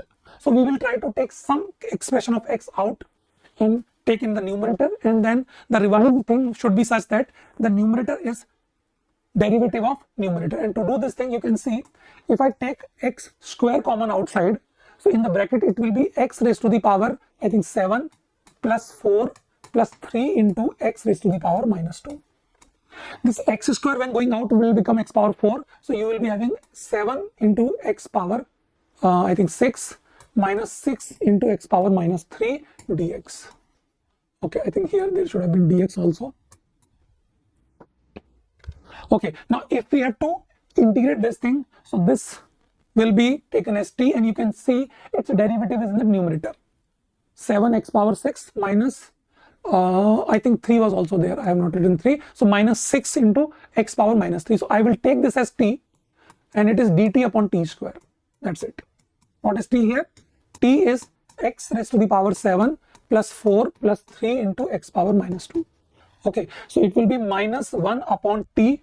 Let me write it, x power 7 plus 4 plus 3 x power minus 2 only, plus c. Okay, and we are given that f1 minus f minus 1 they are asking. See, why we ask you such kind of things? Because for indefinite integration, anyone can claim that I will put 1 plus 1 here and c minus 1 there, and I will call c minus 1 as the arbitrary constant. So you can do that. But when you are subtracting two values, then adding this one here will be nullified, because you will be subtracting f1 with f minus 1. So if you are adding 1 here and calling this as fx, then it will be added in both of them, and while you are subtracting them, it will get cancelled. So even if you take this or if you take some other value, it will give you same answer. So f1 minus f of minus 1, if I have to find, it will be minus 1 upon, I think 1, 4, 3, I think 8. Yeah, and minus, for minus 1 it will be, minus 1 it would be minus 1 plus 4, 3, 3 plus 3, 6.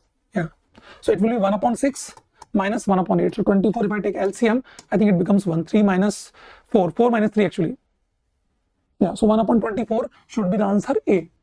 Okay, let's see. Yeah, A is the answer. Moving to the next question, that is question number 14. Let k be the greatest integer for which these three terms are distinct first three consecutive terms of an AP, where m belongs to R set of real number. Then we have to find the sum of three terms. So please see, if these three terms are in AP, means it will be 5m square minus 16 plus k square is equal to 4 times km. Now m is set of real number, and we have to find some greatest value of k. So I can assume this to be quadratic in m. 4m square minus 4km plus k square minus 16. Now some real value of m will exist for this condition if the d is greater than or equal to 0. So you get 16k square minus 4 into 520 into k square minus 16 greater than or equal to 0. Now 16 minus 20 is 4k square. Okay, and plus I think 320, I think minus 4k square plus 320 greater than or equal to 0. See, even if there is equal to, this will not give you 3 equal terms. Please understand, equal terms means the D will be 0 for this AP. If D is 0, D discriminant is 0 here, then the two possible values of M will become same. So try to understand the difference. Even if your D is 0 here, you still can have different terms here. Okay, so that's why I have taken D greater than or equal to 0. So this K square will be less than or equal to 80. Okay, so the K maximum value is, I think, equal to 8 because they are asking integral value, greatest integer. So K max is 8.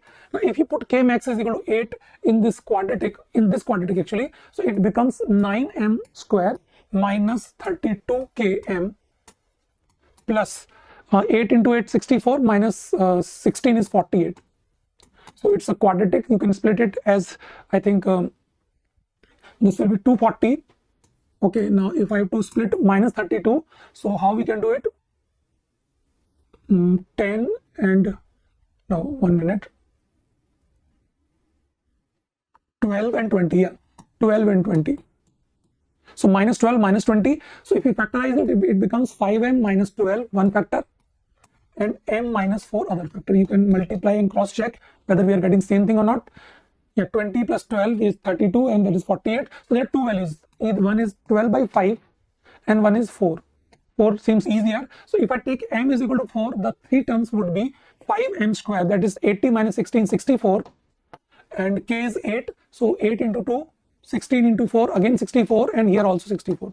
So, but we are looking for, different term, distinct terms. So you can see, even if D was not 0 for k equal to 8, but still you can have these three terms to be identical. So this discriminant greater than discriminant being equal to 0 doesn't guarantee all terms will be same, or D is not equal to 0 doesn't guarantee these three terms will be distinct. So you can see here. So m is equal to 12 by 5 should make this to be, distinct. You can check it. See, the first term would be 5 into m square, 5 into m square, that is 144 upon 25. In fact, last term is 64. So I think they cannot be same. So 2km will be 16 into this thing, 16 into 12 upon 5.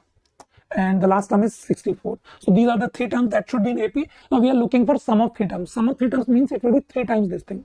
Sum of three terms should be sum of this thing only.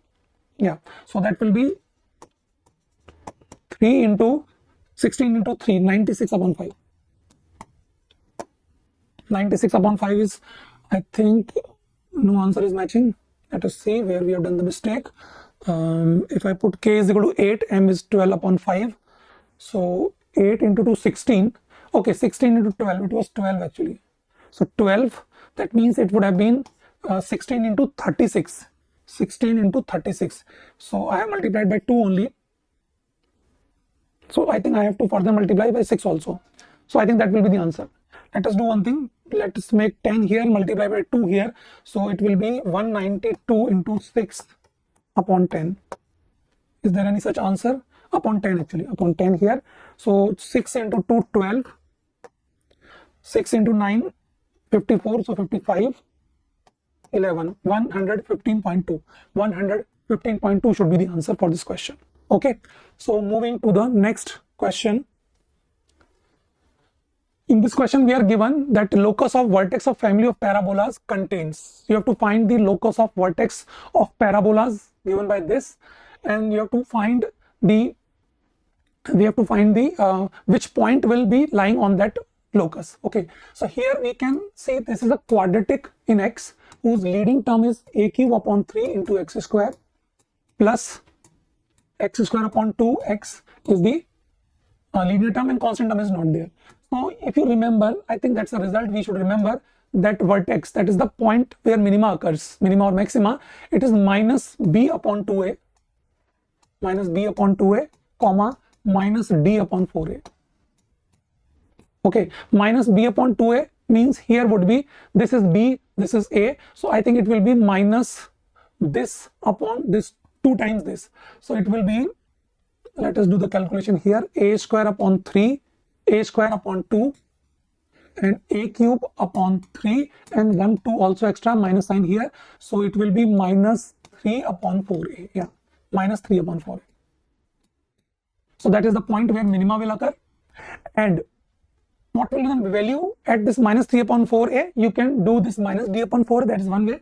Or you can put minus 3 upon 4a in this quadratic to get the minimum value. That can also be the other way. Okay, I think I will go with this only. See, what is d here?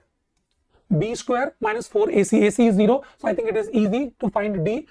B square will be a raised to the power 4 upon 4 upon 4a. A is leading term, that is a cube upon 3. So what will this be? I think it will be minus a upon 4 into 4. I think 3 will come here, 16 will be here. Yeah, 3a upon 16. So that is my value of function at this minimum point. Okay, now you can see when we are finding the locus, it is h comma k. So when we multiply them, you will be getting h into k equal to, I think, 9 upon 64. Now we have to check which points are satisfying this locus. That's it. Okay, so I think first option is not satisfying, second also not satisfying, even D option is satisfying, 9 upon 64. So answer for this question should be B. Okay, yeah.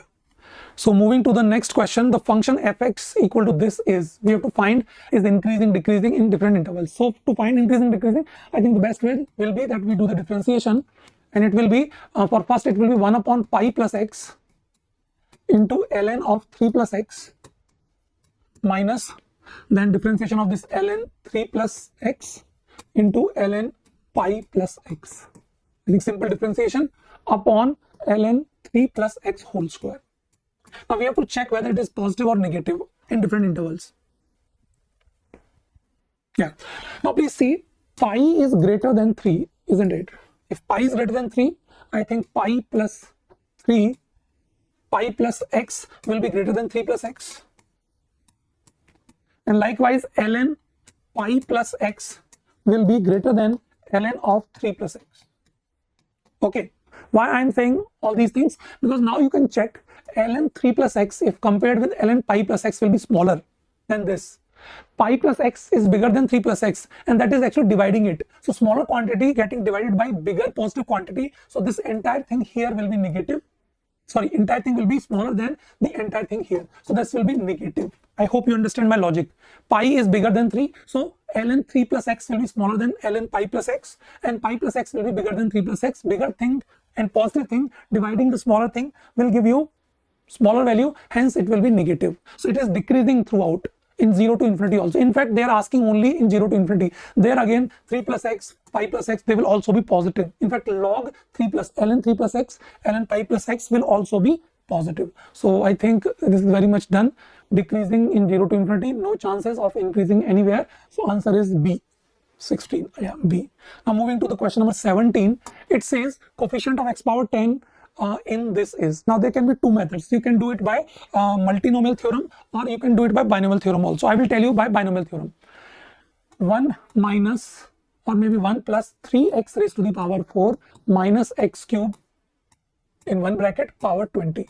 Now if we open it with the help of binomial theorem, it will be 1 plus 20c1 here, 3x raised to the power 4 minus x cube plus 20c2, 3x raised to the power 4 minus x cube whole square, and we are looking for coefficient of x power 10.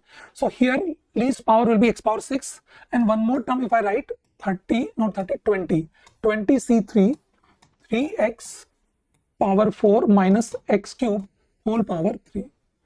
Other terms will be there, but you can see these terms will be having power of x that is greater than 10, because next power will be 4, and the least power, if you take considering x cube only, it will be 12. So x power 10 will come only in these terms. In fact, in 1 it is not there. Here also it is not there, obviously. Here also it is not there, because highest power is 8. So I think x power 10 will come only in this term. Isn't that very easy? Okay. Now I think we can open this bracket. So the coefficient of x power 10, to find it, I think we need to find 20c3. And if I expand this, my first term would be 3 cube, that is 27 x raised to the power 12. That is not what we are looking for. Okay, then the next term would be with minus sign. Okay, I think 3 c1 and 3 square, I think again it will be 27 only. And here it will be power as the 4 into 4, I think 8 plus I think 11. So this is also not we are looking for. Plus, I think this time it will be 9x power 10. You can check. Why 9? Because this will be having power 1, 3x power 4 as power 1, and minus x cube as power 2, and 3c2 is 3. So 3 into 3, 9, and this is 10. You can check. So the coefficient here is 9 into 20c3. 20c3 is how much? 20 into 19 into 18 upon 3 factorial, that is 6. 6 cancel 18 3 times. So it will be 20 into 19 into 3 is how much? 180 here into 57. 18, what is 18 sevens are? I think 126. 18 5s are 90 plus 12. 90 plus 12 is 112. Yeah. So 11260. Yeah. I think 102. 90 plus 12 is 102. So 10260 should be the answer for this question. That is B. Okay. By multinomial theorem also it can be done. It is done here. You can check. Okay. Next. Yeah, what was the answer? Yeah, B is the answer. Now next question is question number 18. It says fnx is equal to x raised to the power n and that GIF bracket outside. And we have to find the limit as x approaches to 0 minus fnx. And we have to find the summation as n ranges from 1 to 100. Now please see, if I have to find f1 and limit x approaches to 0 minus, it is actually limit x approaches to 0 minus, and here it is x power 1 only. So 0 minus, that is slightly negative, GIF value will be minus 1 actually. Now if you take for f2, if you take it for f2, then it will be limit x approaches to 0 minus, and this will be x square. 0 minus square will be some positive quantity but small, so the GIF will be 0. Now I think you understand the idea that whenever this number is odd, it will be minus 1. Whenever this number is even, it will be 0. Now from 1 to 100, there will be 50 times even, 50 times odd. So answer for this question will be minus 50, that is C. Okay. Now moving to the next question, that is 19. We are given these two lines, variable lines A and B being the real parameters connected by relation this. The locus of the point of intersection is a pair of line, ellipse, hyperbola. Let's see. See, we are given this relation, that is very important. See, if I directly multiply these two relations, please check what will happen. X upon A plus Y upon B into AX plus BY is equal to 1. Now, if we multiply it, we will be getting x square plus y square. Okay, and the xy term now. Xy term would be when this B upon A plus A upon B is here. And this is equal to 1. Now this relation, if you divide by AB both sides, gives you A upon B plus B upon A to be equal to 4. Okay, so this you have to use, and then this question becomes super easy. 4xy plus y square is equal to 1. Okay, now is it a pair of straight line? I think it's not pair of straight line, because for pair of straight line, and it has to be homogeneous equation, or maybe you can check with the delta also. It is not pair of straight line. Delta can be checked. Delta, I think A is 1, okay, B is 1, C is minus 1, constant term taken this side, then F, G, H. F is coefficient of Y by 2, 0, G also 0, H is 2. Okay, now you can check delta, that is ABC, A is 1, B is 1, C is minus 1, then F, G, H, F, G, H. Okay, yeah, now you can open it. It is not coming out to be 0, so it is not pair of straight line, number 1. Number 2, if you check H square minus AB, I think H square minus AB is another test. H square minus AB means it will be H is 2, 2 to the 4, 4 minus 1, 3. That is greater than 0, so it has to be hyperbola. For ellipse, H square minus AB is negative, so it is not ellipse, it is hyperbola. Circle is ruled out because the XY term is there. Okay, so answer for this has to be C. Question number 19. Answer is C. Moving to the next question, 20th. A very interesting question. Please see. Here we are given A and B are two square matrix of order 2 with real entries such that determinant of A is equal to 3 times determinant of B, and not equal to 0 and A minus B square is equal to null matrix, then the value of determinant of this upon this we have to find. Please see how this is to be done. Now first of all, I will tell you one thing here, that if I take this A minus B to be equal to C, okay, and it's a 2 into 2 order matrix, square matrix of order 2. So let us take this C whose square is null matrix to be like PQRS. PQRS. Now if C square is done, its multiplication will be P square first. It will be P square plus QR, that has to be 0. Then it will be PQ. Then it has to be PQ plus QS. PQ plus QS, yeah. And then PR plus RS and QR plus S square. That is C square, and that has to be null matrix, which means all the terms should be 0. Okay, this is what you can see. If I take Q common, it is the trace of C, P plus S. It has to be 0. This also, if you check, you can take R common, then also it is P plus S equal to 0. Now suppose P plus S is not 0. If P plus S is not 0, then you have to have Q equal to 0, R equal to 0. Okay, Q equal to 0, R equal to 0, and then your C square will become, Q and R are 0, 0. So P square 0, 0 and S square. Now in order this also to be null matrix, I think we need to have P equal to 0 and S is equal to 0. That means this is not possible. This is not possible if C is a 2 into 2 matrix and its square is a null matrix. Okay, what I have proved here? I have proved here that C square is equal to null matrix implies that the trace of C will be equal to 0. Trace means sum of diagonal elements. And because C is A minus B, so I can also say that it is trace of A is equal to trace of B. So if A minus B are two matrices such that A minus B whole square is equal to null matrix, then trace of A has to be equal to trace of B. So that is one thing I have obtained here. Now I will do this question in this space. Please see how. Determinant of A and determinant of B, they are related by this thing. So let us call this as 3 delta. A is 3 times delta and B will be, determinant of B will be just delta. Okay, now I will be using Cayley-Hamilton theorem.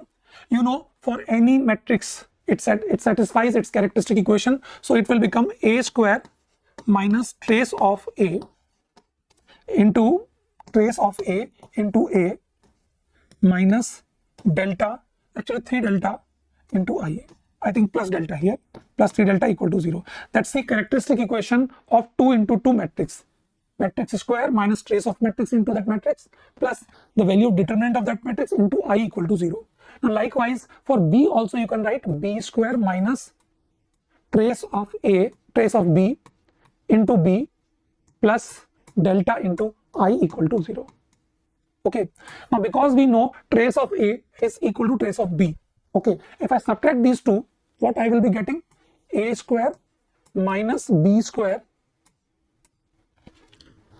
and let me do one thing. I will write first 2 delta into I here, and then that will go other side. Trace A, trace B both are same, so I can write this as trace of A into A minus B. Okay, so this is what we are getting. If I subtract these two equations, trace of A into A has gone that side, trace of B into B has gone that side. Now I will do the squaring both sides. Squaring both sides. Then what will happen? This will be A square minus B square whole square. See, this is I, in fact 2 delta times I. So product of these matrices will be commutative. So you can use that A plus B whole square formula. So it will be 4 times delta I into A square minus B square and plus 4 delta square into I, and right side will be null matrix because A minus B whole square is null matrix we are given here. Okay, now you can see this equation is similar to characteristic equation of A square minus B square. Okay, if you take A square minus B square as a matrix of 2 into 2 order, it's a characteristic of that equation, and this will be the determinant value of A square minus B square. So determinant of a square minus b square will be 4 delta square, where delta was the determinant of b. Delta was the determinant of b. So I think we have got the answer. Yeah, here we are asking for determinant of a square minus b square upon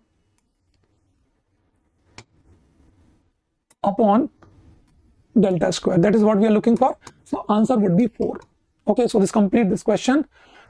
Moving to the next question, that is question number 21. Here we are given very simple question. Fx is equal to gx into, inside mod there are cubic, x minus 1, x minus 2, x minus 3 is a differentiable function for all x belongs to R, and gx is a quadratic. Now please see, if you are given 3 roots inside a mod, it is bound to have non-differentiability at 1, 2 and 3 unless you have 1, 2 or 3 as repeated roots. If x is equal to 1 is root just one time, then because of this mod there will be sharp corner. You cannot avoid it unless your gx is having 1 as a root, and multiplying them together will give you x is equal to 1 as a repeated root. So x is equal to 1 should be repeated root, 2 should be repeated root, 3 should be repeated root. But because gx is a quadratic only, so it cannot give you 3 different roots. So if it is a differentiable function for all x belongs to R, then your gx has to be identically 0. That's it. Like this. Means A, B, C all should be 0, 0, 0. So gx will be identical 0. So g1 has to be equal to 0. That's complete this question. Please see. Okay. Moving to the next question. It says that number of real solutions of the equation is in x belongs to minus 10 pi, comma 10 pi. Okay. 1 plus cos 2x is root 2 mod cos x. Okay. And equal to root 2 sine inverse sine x. Now please see, left side is having interval or period to be pi, and this is having period to be 2 pi. For sin x it is 2 pi. So this interval which is from minus 10 pi to 10 pi, if I find roots in 0 to 2 pi, okay, if we find roots in 0 to 2 pi and such intervals, this interval actually will containing such intervals I think 10 times, because 0 to 2 pi, that the interval is 2 pi, the difference of the range or you can say the range of lower value to higher value is 2 pi, and here it is 20 pi. So there will be such 10 intervals. So let us first focus on roots in this 0 to 2 pi only. So for 0 to 2 pi, the graph of cos x would be mod cos x actually. So I think at 0 it is 1 and like this. This is 2 pi and this is 0. Root 2 also we can cancel here. A sine inverse sine x. How the graph of sine inverse sine x looks like? We see. I think at 0 till pi by 2. This is the point pi by 2 I think. It goes like a straight line. So it will be pi by 2 at pi by 2. This was 1 only. So this height will be straight bigger than this. Okay. Then graph becomes zigzag graph. At pi it will be coming down like this. Okay, and this is I think 3 pi by 2. At 3 pi by 2 it will be having minus pi by 2 value, and then it will again go back, and at 2 pi it will be having value 0. So this is how your graph of sine inverse sine x will be in 0 to 2 pi. So you can see we are having 1 and this one 2 solutions in 0 to 2 pi, and we are not having solution to be 0 or 2 pi. So there is no difficulty of considering boundary points or not boundary points. So I think within 0 to 2 pi, if we are having 2 solutions, then minus 10 pi to 10 pi we should have 20 solutions. I think, yeah, 20 is the answer. Okay, moving to the next question. It says term independent of x is alpha times the number of non-negative integral solutions of this x plus y plus z plus w plus t plus u plus v equal to 12. Alpha times the non-negative integral solutions. Okay, I think we have done one question similar to this earlier also. So term independent of x. So I think we will be writing first the general term tr plus 1. It will be 18cr, and here it will be 9x 18 minus r minus 1 upon 3 root x raised to the power r. Independent of x, let us write again this thing, 18cr 9 raised to the power 18 minus r upon 3 raised to the power r minus 1 raised to the power r, and then x power would be 18 minus r by 2. Now to have independent term, we need to have 18 minus r by 2 be equal to 0. So this gives you r equal to, I think, 12.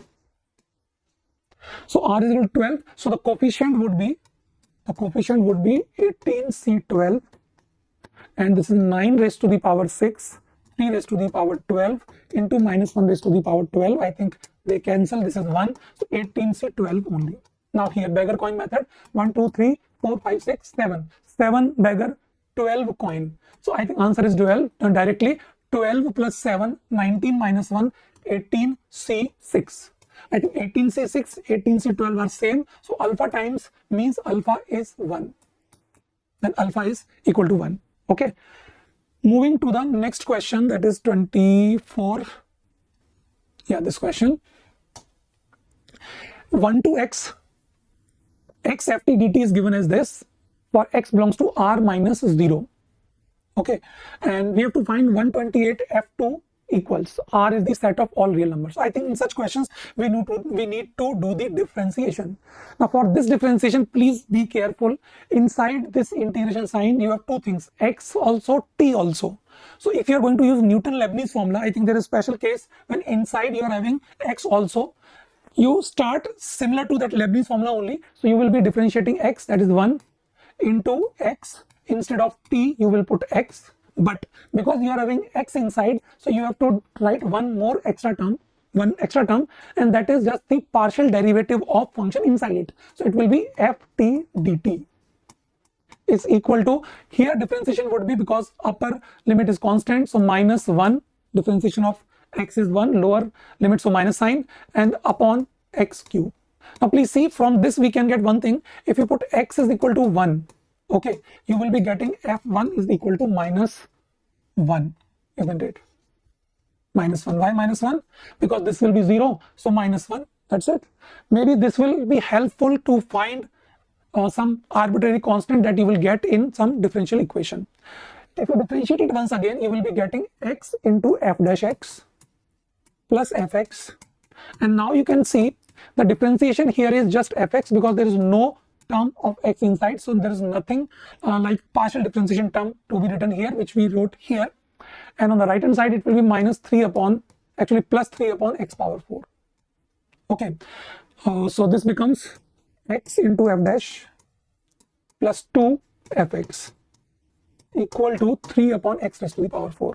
Now this is linear differential equation, you can check, but I'll make it easier, more easier. If you multiply by x here, by observation, into x here, now you can see the left hand side has become actually differentiation of fx into x square. Please check. In fact, you can do the same thing when you solve it by linear differential equation also. You can check x square into f dash x plus 2x into fx. If we multiply by x here also and here also, so that will be equal to 3 upon x cube.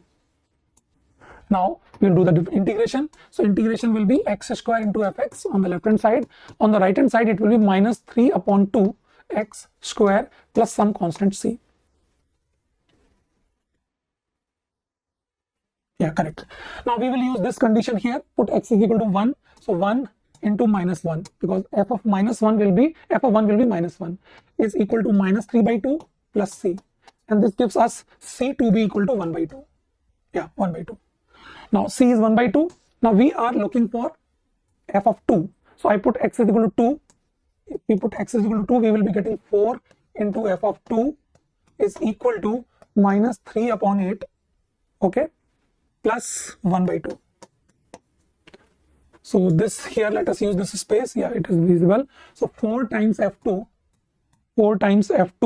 is equal to 4 upon 8 minus 3 upon 8, so 1 upon 8. We have to find 128. So I think I have to multiply by 32. So 32 into 4 will be 128. F2 will be equal to 4. So question for this question, answer will be 4. Let us see. Yeah. Now coming to the last question, that is based on 3D regular tetrahedron. Let OABC is a regular tetrahedron with side A. Okay, if shortest distance between OA and BC is root 2, then 9 times the square of volume of tetrahedron is. Okay, see, for this question I have two methods, in fact multiple methods you can say.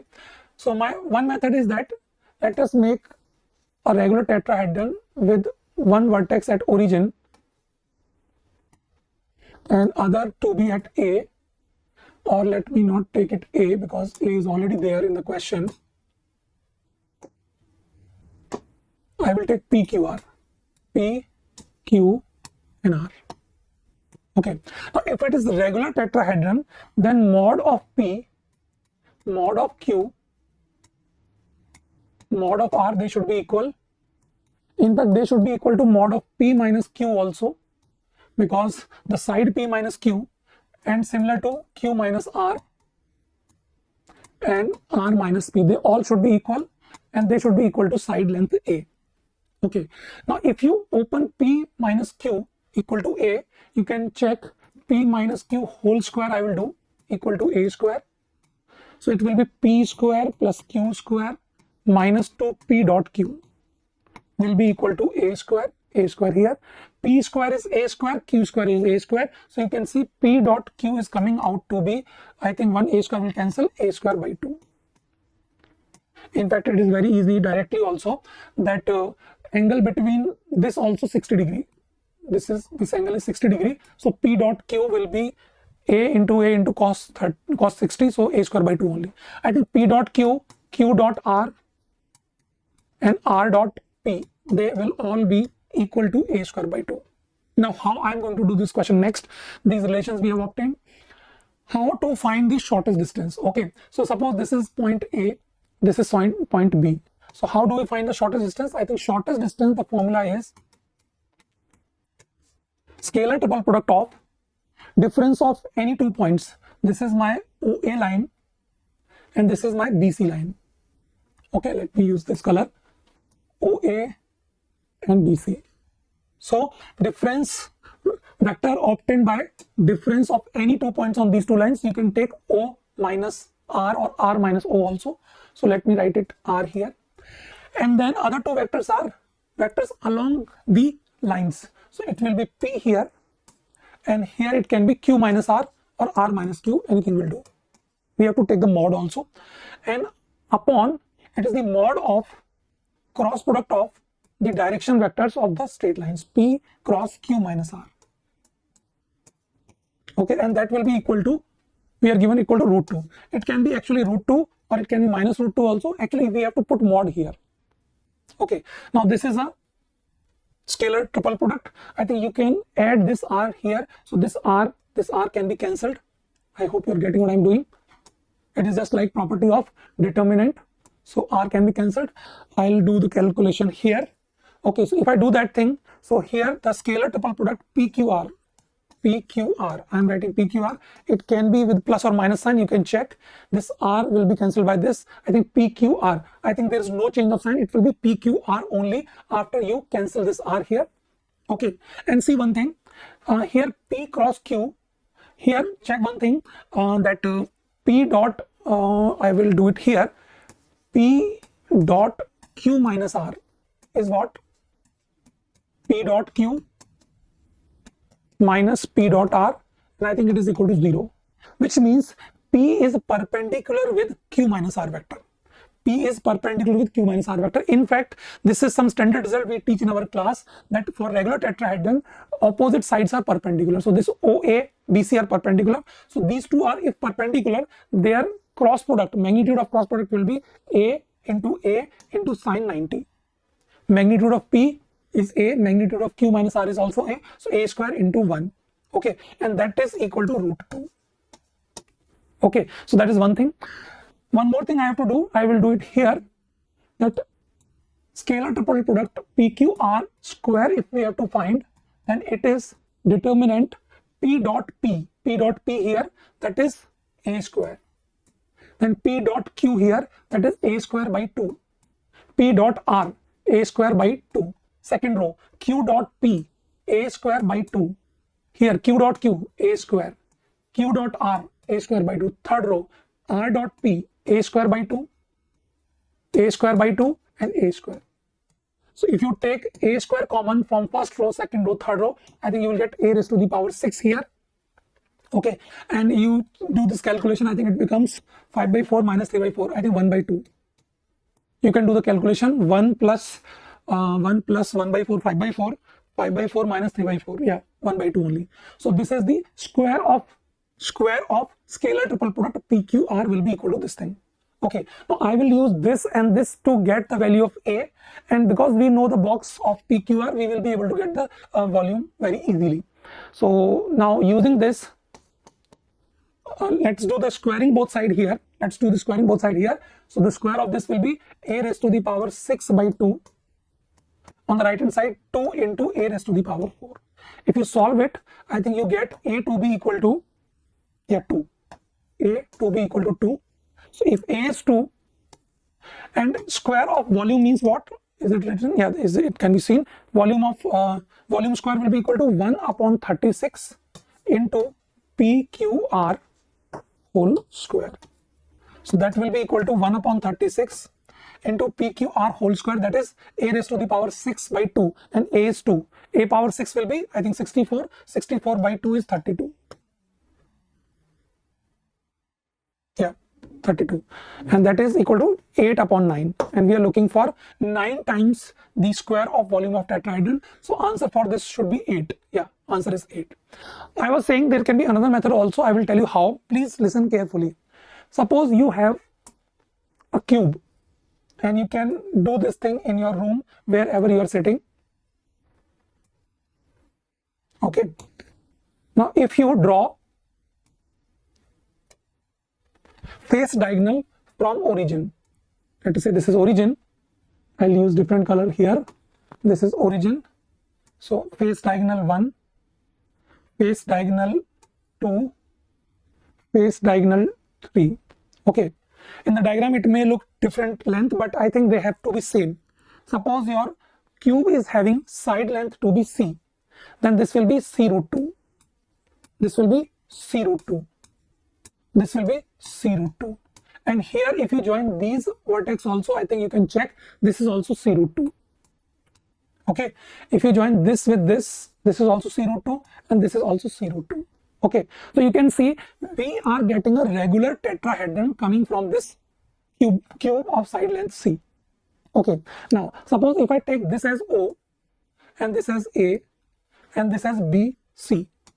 Okay, now you can see OA is on that face, OA is on that face on that wall, you can say, and BC is on the other wall, opposite wall. Okay, so these two faces are such that shortest distance between them will be equal to this C only, you can see here. Okay, you can again see OA is on one wall, BC is on the opposite wall. So shortest distance between OA and BC, that is actually perpendicular distance between the two lines, that's a distance along a line that is perpendicular to both BC as well as OA. It will be length of this cube C. Okay, and this is given to us as here root 2.